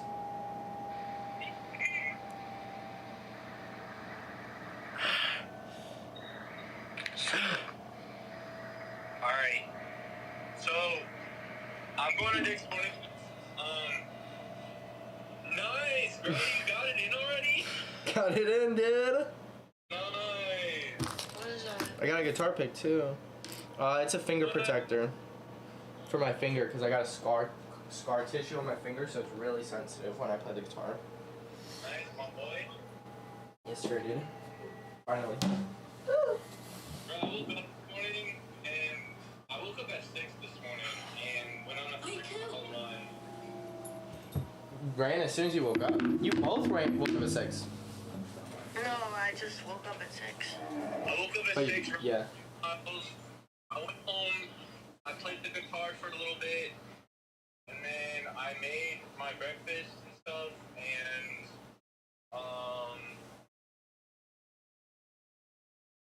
went to church. That was good, and then now I just finished eating. True? Rock and roll. You said what? Now I'm ready to rock and roll, but first I gotta go to Dick's Sporting Goods for specific reasons, you know? I could never imagine what those reasons are. I gotta buy a jump rope. Actually, I can believe that. Yeah, see, there is truth in what I say. Yeah, I could actually believe that. I just don't think you'd be buying like maybe you'll use the jump rope, but like, there's a reason that you want the jump rope, you know? Yeah, double motives. What the fuck is going on? Am I dreaming or something? She's on Are you- shrooms, James. She's on shrooms. Oh my, Anna, what the? I'm drunk, guys. Just kidding. Midday? Again, Anna? No, That's crazy. no. Okay. I've officially rehearsed I let you know when I'm the script leaving. 5 times. Huh? Okay. I'll let you know when I'm leaving Dick's. I shouldn't be too long. Okay. I'm just gonna get some help with some things. Okay. Some help. Okay. Yeah, some help. Okay. Yeah. I respect it. Yeah. And then we'll go to that place that we were talking about. Okay. Oh shit. Oh, James. What? You know what you could do? What? Buy some new guitar strings for your guitar. Oh, I could do that. They only cost like $20. You can get them for 15 too. They're not that expensive. Hmm. And I know how to change them because my cousin taught me. Hmm. Maybe. Good idea.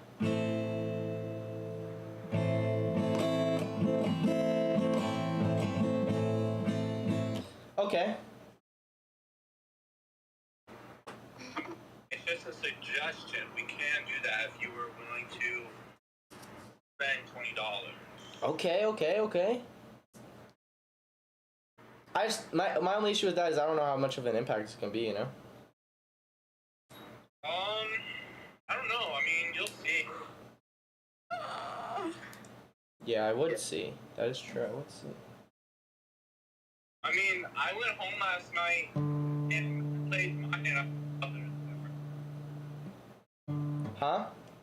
I said I went home from playing yours last night and I played mine and I could tell there was a difference.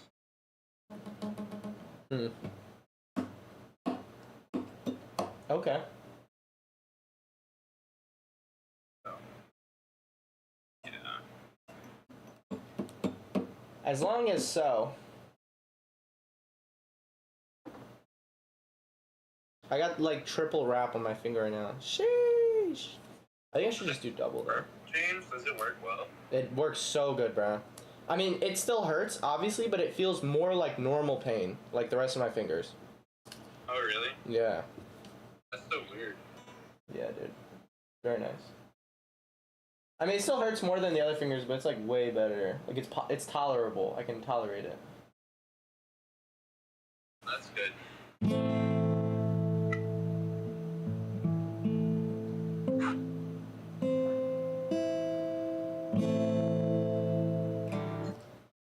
But call me fucking Da Vinci, I'm pretty sure.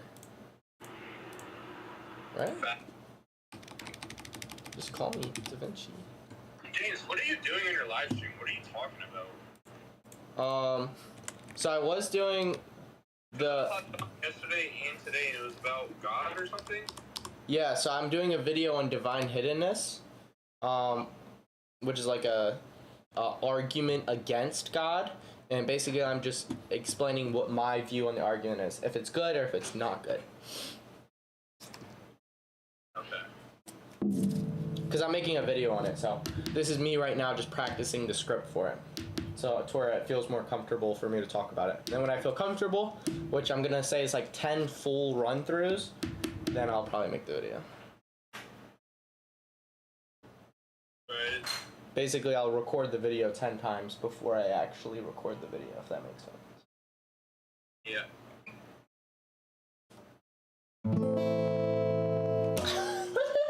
Let me on the island and let me make the ladies shake their grass skirts.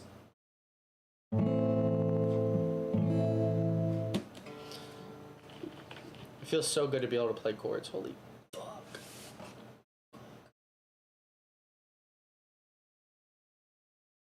Oh, this is... Oh, see, actually, this is...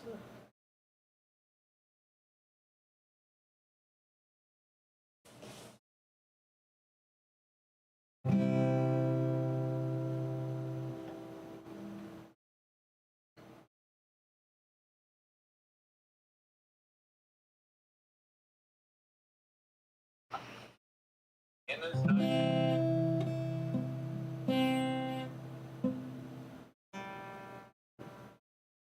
Anna, girl, what you doing? What?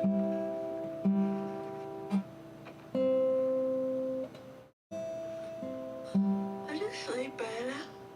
Okay.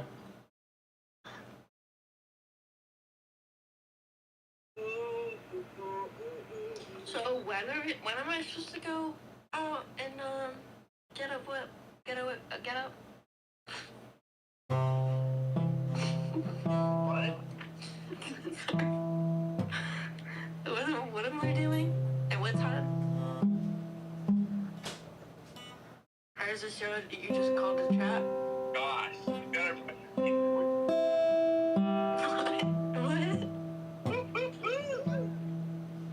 What did you say? Oh my god, C is so hard, dude. Right, bro? Why is it so hard? What the frick? What's going on?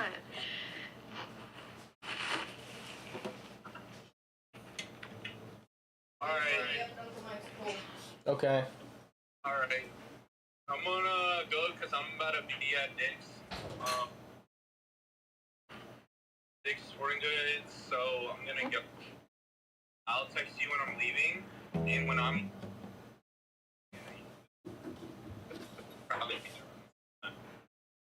It's probably gonna be the same time as when? What? What?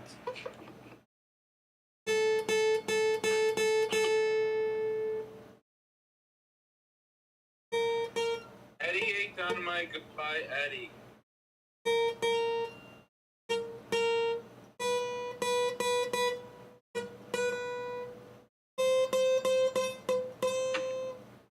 Fuck. Ner.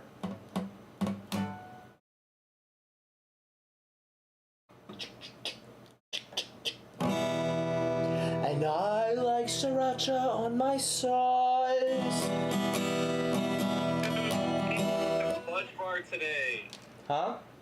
I need me a fudge bar. Yeah, you do, dude. You ain't creating that joint, dude. I know. I went home those frozen fruit bar things. Uh-huh. I'm allowed to eat those. So I eat like 3. 3? Dang. You must You have been guys buzzed. ever had seafood boil before? No, seafood What? boil. I want to go do that. Who is that? Spending any money, so Who is that? Oh, then never mind. you guys can I'm not. Zach's only spending money on his guitar. That's the only thing that matters in this world. Ain't that right? Yeah, but I'm barely spending money on guitar. Oh yeah, facts. No money on guitar. I'm fucking guitar. Drippy, drippy. Fuck guitar. Damn. Alright, so what did you wake Bro. me up out of my nap for? What am I supposed to be doing? Hope that I can play the guitar now. What? Anna doesn't even know I can play the guitar. Right, and how do you not know that he can play the guitar? I mean, I know he's learning. God. Yeah, keep playing, James. This shit is hard as fuck.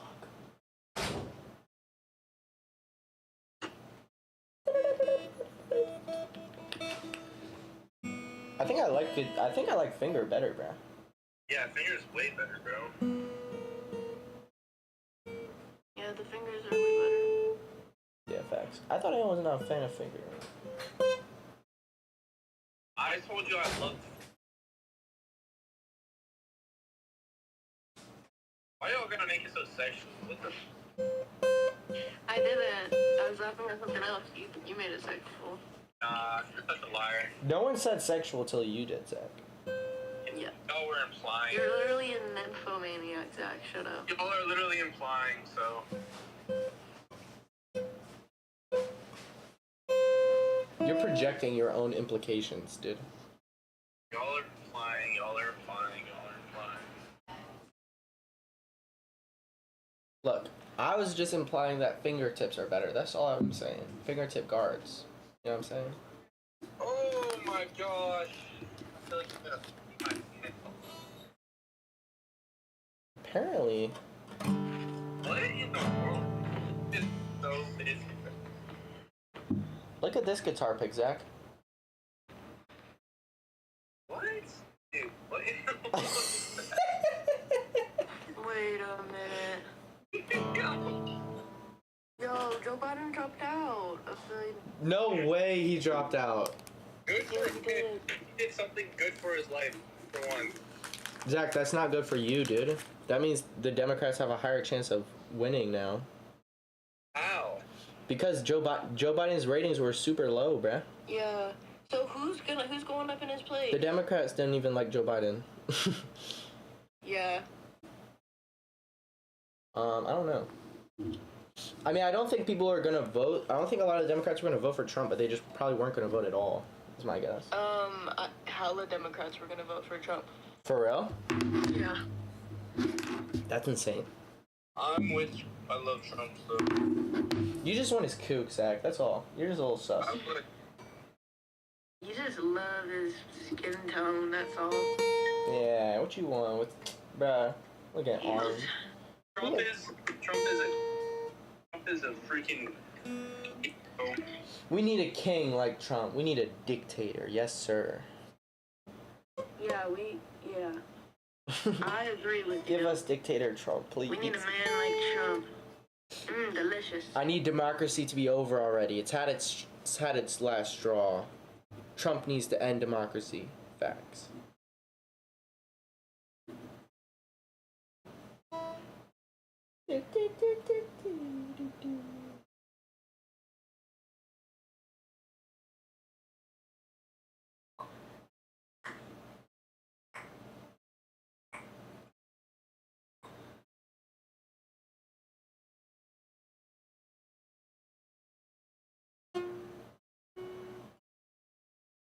Robert Kennedy is the runner-up, I guess.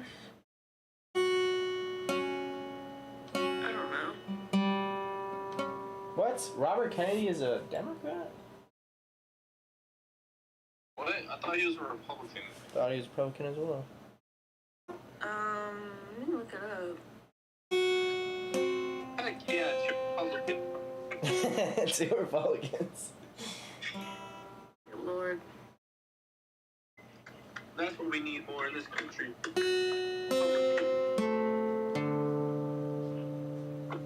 Wait, what's D is the bottom 4, right? Yeah, D's bottom. Oh, what? So D is this? D is only 3 strings, buddy.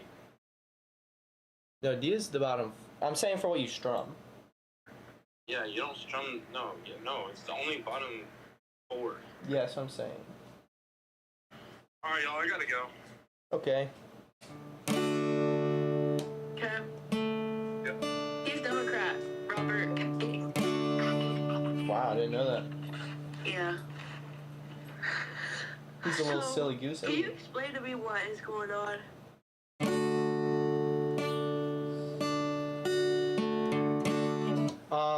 I'm not gonna lie, I've been keeping up with shit. The politics have entirely bored me. But No, I'm talking about. oh, Zach and today or Yeah, I don't know what's going on. oh, so basically what's happening is he's getting some dick at Dick's, and then we are all meeting up somewhere, and we're gonna go to Guitar Center. Oh. And then what?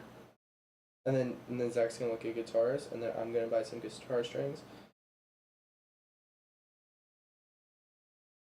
What? I think, how about, we haven't got this far, but my guess is we make a podcast about something. For example, sexualizing women. Yeah. We don't have to do that topic, but we can do a different one today. Why, you don't feel like you're researched up? I did all my research.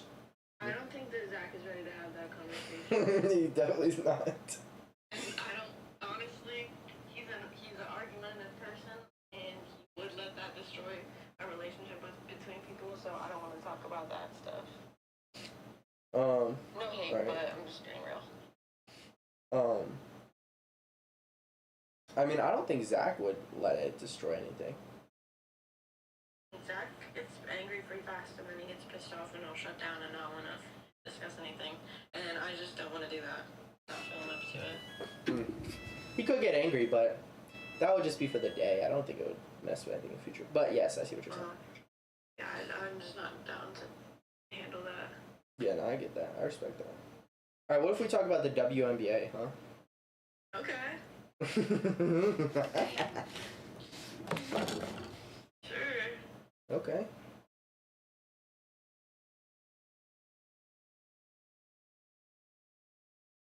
But what if we start sexualizing women when we talk about the WNBA? Would that become problematic?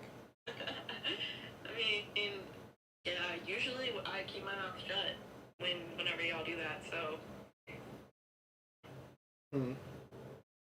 All right.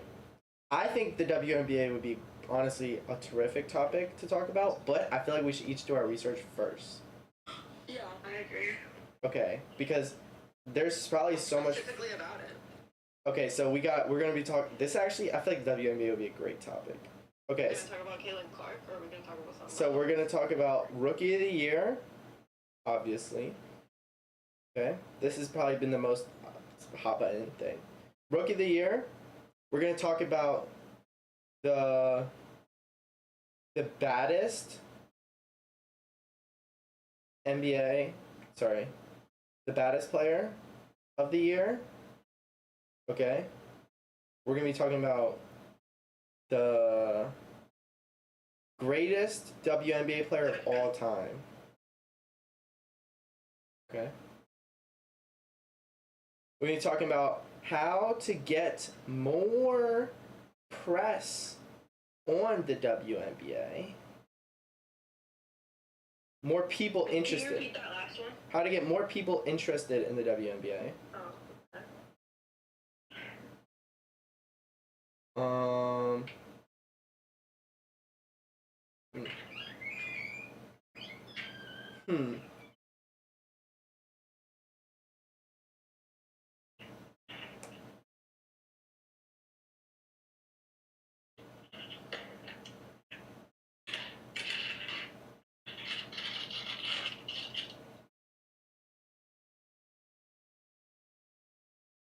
No, we're gonna do, instead of greatest WNBA player of all time. Actually, we'll do that. Greatest WNBA player of all time. Then we'll do all time starting five. All time what? Starting five. Oh, like best of all time. The bet, like you pick your team. You pick a team of five players. Okay. Or So that's an option. or we talk about, instead of, we either pick our best five or we do a draft between the three of us. That's basically what we would be doing. Well, if you pick, like, if you were to just only do your all-time starting five, then we could have the same players on our teams. But if we were to do a draft, then if someone picks a player, we pick an order, and then someone picks a player. I feel like a draft would be more interesting because it would require more research. You couldn't just be looking up, like, shit. Yeah. And you might have to make an off-the-cuff decision because you're like, fuck, all my players have been taken. Right. Okay. Anything else? Any other ideas about this specific topic, or any other ideas about what we should talk about in a podcast? We could do other topics as well. It don't matter. Whatever you're thinking. Topics about this idea or other topic. I guess we should probably figure out, like, what topic we would talk about today if we were going to do it today. Right.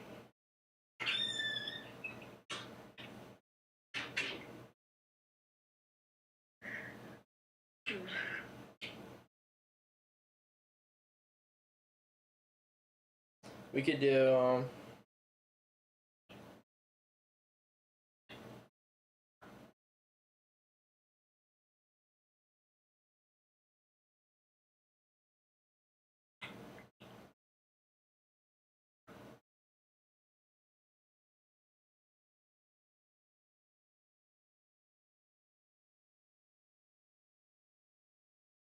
if you were to pick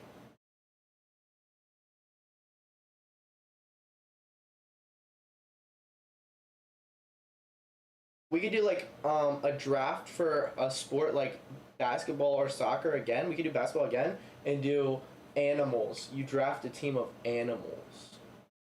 Ooh. Okay, I like that. Pick like the sports and then we pick the animals that we want on our teams. Yeah, that would be cool. Okay. I like that. We could do. I like questions about animals because it's like the least political thing in the world, and it's you can get so many different opinions on it. It's super interesting. Yeah. We could do we could just do questions about animals too. Like, if your goal was to get as much money as possible, and you could be an animal for a month, what animal would you be or some shit? Like, if you were a bird. Monkey. Like, I'd just be stealing people's wallets as a monkey. True, you could steal people's wallets as a monkey, but let's say this. You're a bird, okay? You can fucking fly over famous people's shit and get some intel on how they do shit and get some information. Oh. Or you could be a fucking ant and do the same thing. But the birds work for the bourgeoisie, so. Oh, facts. Okay, well, we could be the one bird that goes against it. The traitor bird, if you will. Or we could be an ant, and you could get a whole army of ants to work together. I like this animal idea. Let's do that. Let's, like, come up with different scenarios, and we have to explain our reason why we're backing a certain animal for a certain scenario. Okay. Okay. It's lighthearted. Yeah.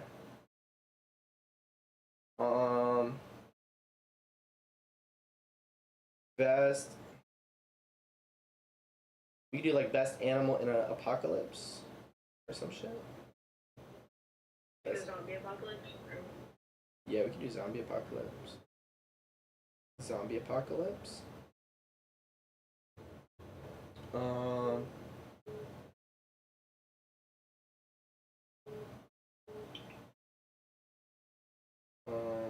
Actually, try calling. Just add them to this. That's what I'm doing. We still talking, bruh.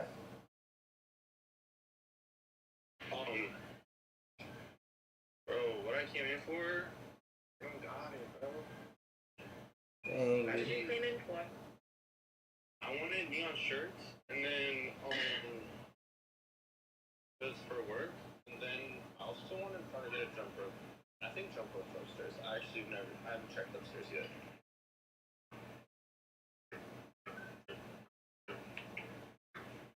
Neon shirt, I think you could probably get at Walmart or Michael's or Amazon. Oh, Kamala Harris would be the nominee, dude. No, Come on, guys. Y'all haven't caught up on it, dude. Bro, we weren't talking about that one. with the program, dude. Group chat already spiked. Family. She might not she's not automatically the nominee, but she could. But the odds are she will be. I read that it was Kennedy. Maybe it's updated by now. Well, it was just that Biden endorsed Kamala Harris. Oh, what do y'all think jump ropes would be? Six. You guys got jump ropes? In front of my face. Yo, what the? It says lightweight, but this thing weighs like.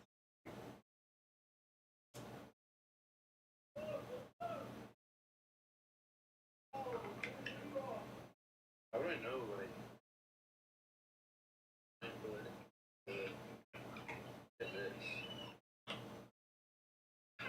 It's honestly kind of a really good thing that Biden's dropping out. Yeah, if Regardless of anyone's political views, he was not okay. Like, yeah, I don't know. I think he would have been fine as president. people, so he like has had like it was. I don't remember the number, but it was like 15 neurology visits from like a brain doctor to the White House, and like people kept denying it, but like the doctor was like seen going in and out like 15 times in the past couple months. Well, that doesn't mean that he's not fit for president. That just means that he's been seen by a neurology person. That many times though, like he looked like he had a stroke for real. I don't know. Like the way he even talks. I'm about to get. I don't think the way he talks is stroke behavior. I don't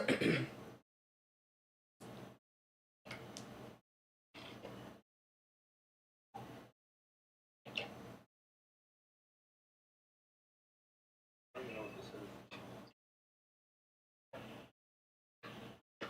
Yo, these fucking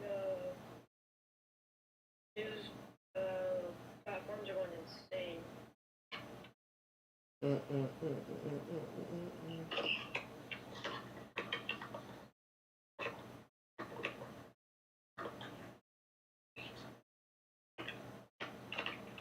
Adjustable grip training.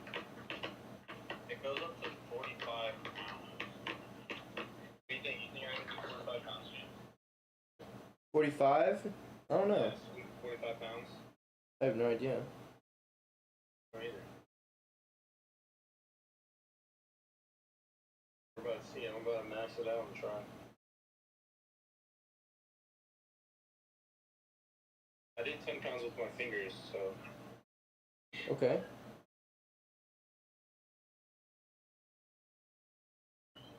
Oh yeah, 45 pounds is easy.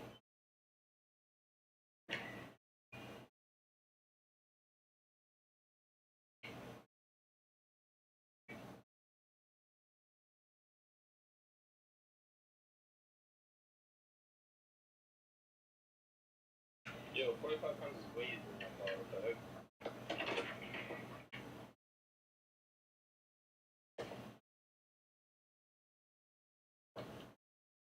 James, did you know this has some cost like crazy in basketballs?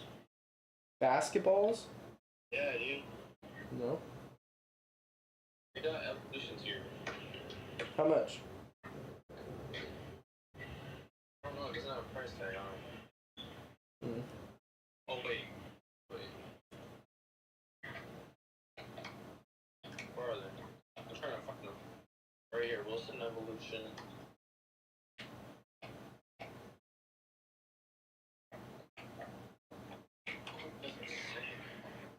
$80.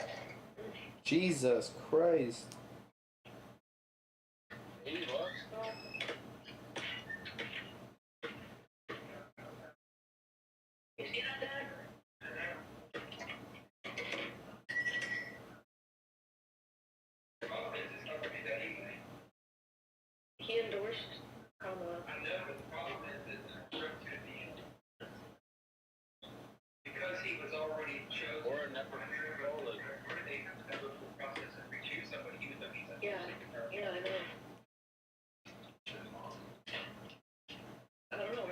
Are you making that right now?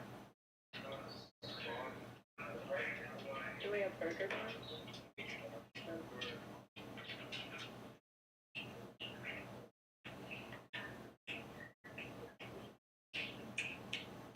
Probably had another stroke.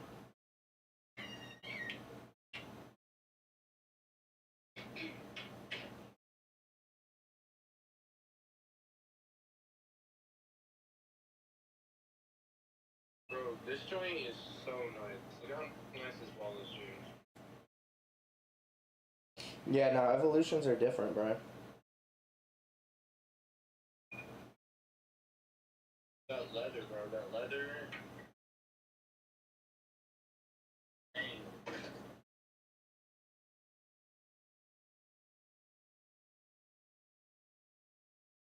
NCAA Evo. That's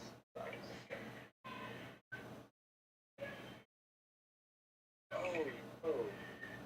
Is it raining where you guys are? I don't think so. I don't know though. If I'm being honest, like I just want to be honest over here, so.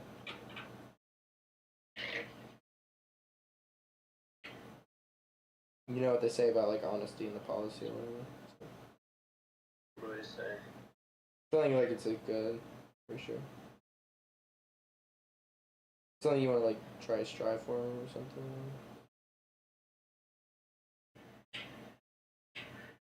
Be a thing.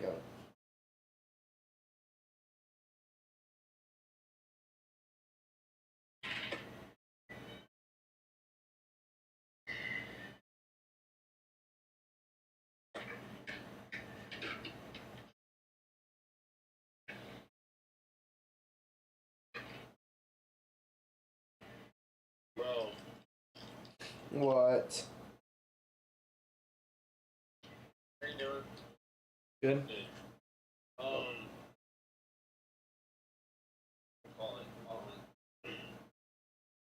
I might not be able to drive with you this Tuesday for the game. Okay.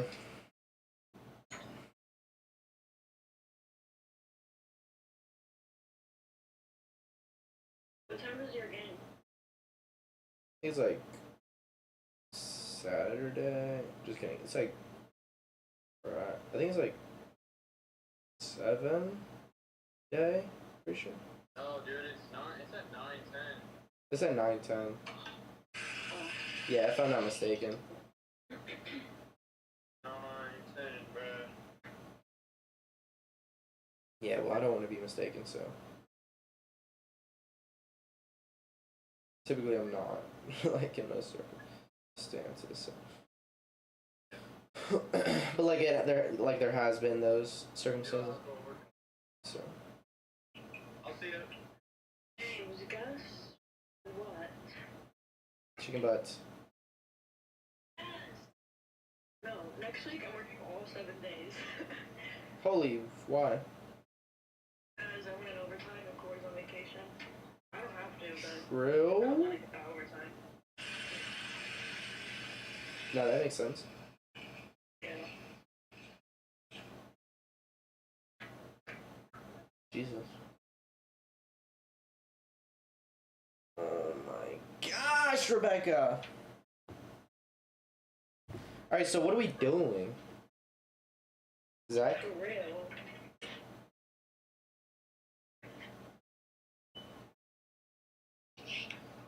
Bro, Zach, what are we doing, bro?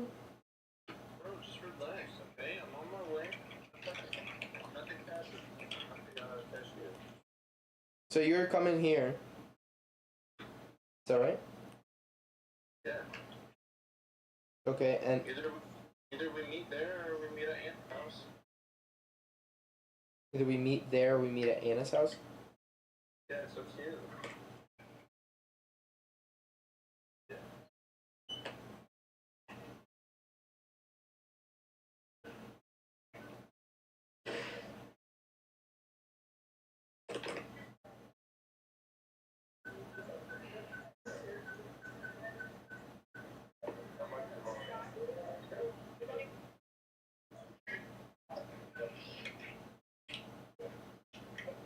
I did $1,000 order today, James. 1K for what? For who? For who? You don't know. No idea. I didn't know it's not my business anymore. I don't care. What? You didn't even see the name? Oh, Marcy. I mean, I took her order. Her name was Marcy. Y'all ready I don't know, like, Baby footwork? What, Zach? Did y'all ready for some insane footwork or what? Footwork? Yeah, your boy just got a jump rope. You've practicing this every day now. True. every day he will be shuffling. Every single one of the days? Yeah, y'all ready for my jump? My hollow go up too. Your Hobbs. I'm gonna be dunking. Zach, we gotta measure our verts, bruh. I'm gonna be dunking, bro. I don't even care. I'm gonna be jump roping every single day. I'm gonna be dunking before you know it. I know it. Actually, I am the WNBA. Zach, you're the WNBA for real? What? No. Oh my gosh, Zach, you hate women. Oh my god, he hates women. The frick, Zach? What happened to you? What? That's so not okay. Yeah. I'm straight as a whistle. Straight as a whistle?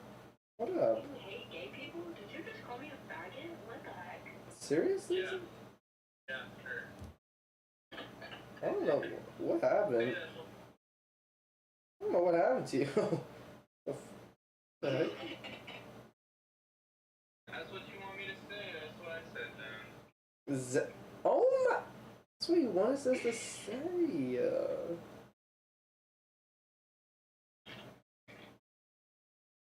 Like, sure, yes, that is what I wanted you to say. It was you didn't have to say it. And I said it. Oh my! For real. Like, let's go. All right, hold up, Zach. So you're coming, or where where are we going? We're going to Anna's house. I don't know. What are we doing? Is guitars? Where's Guitar Center the closest to? Glen Burnie. We're going to Glen Burnie.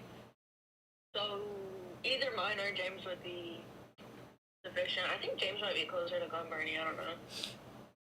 That's interesting.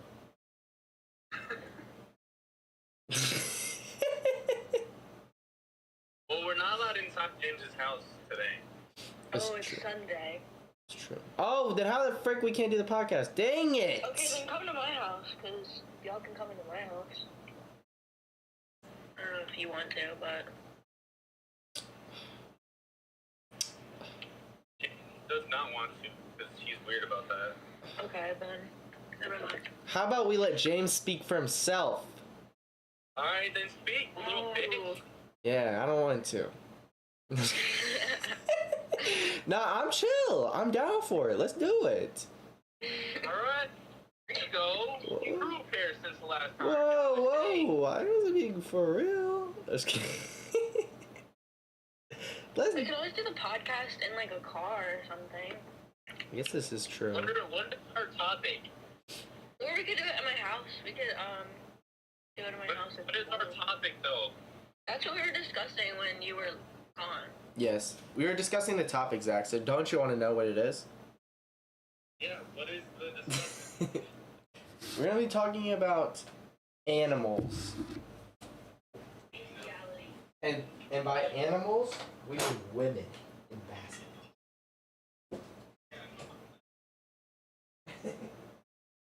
No, Zach, we're talking about you're gonna draft your all-time starting five of animals for basketball.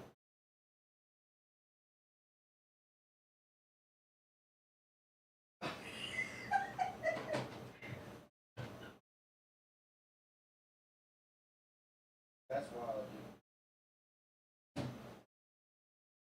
That's wild. That's all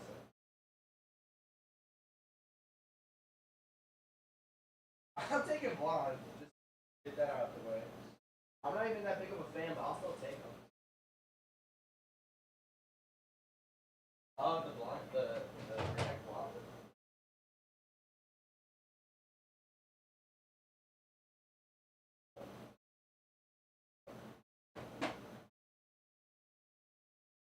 All right.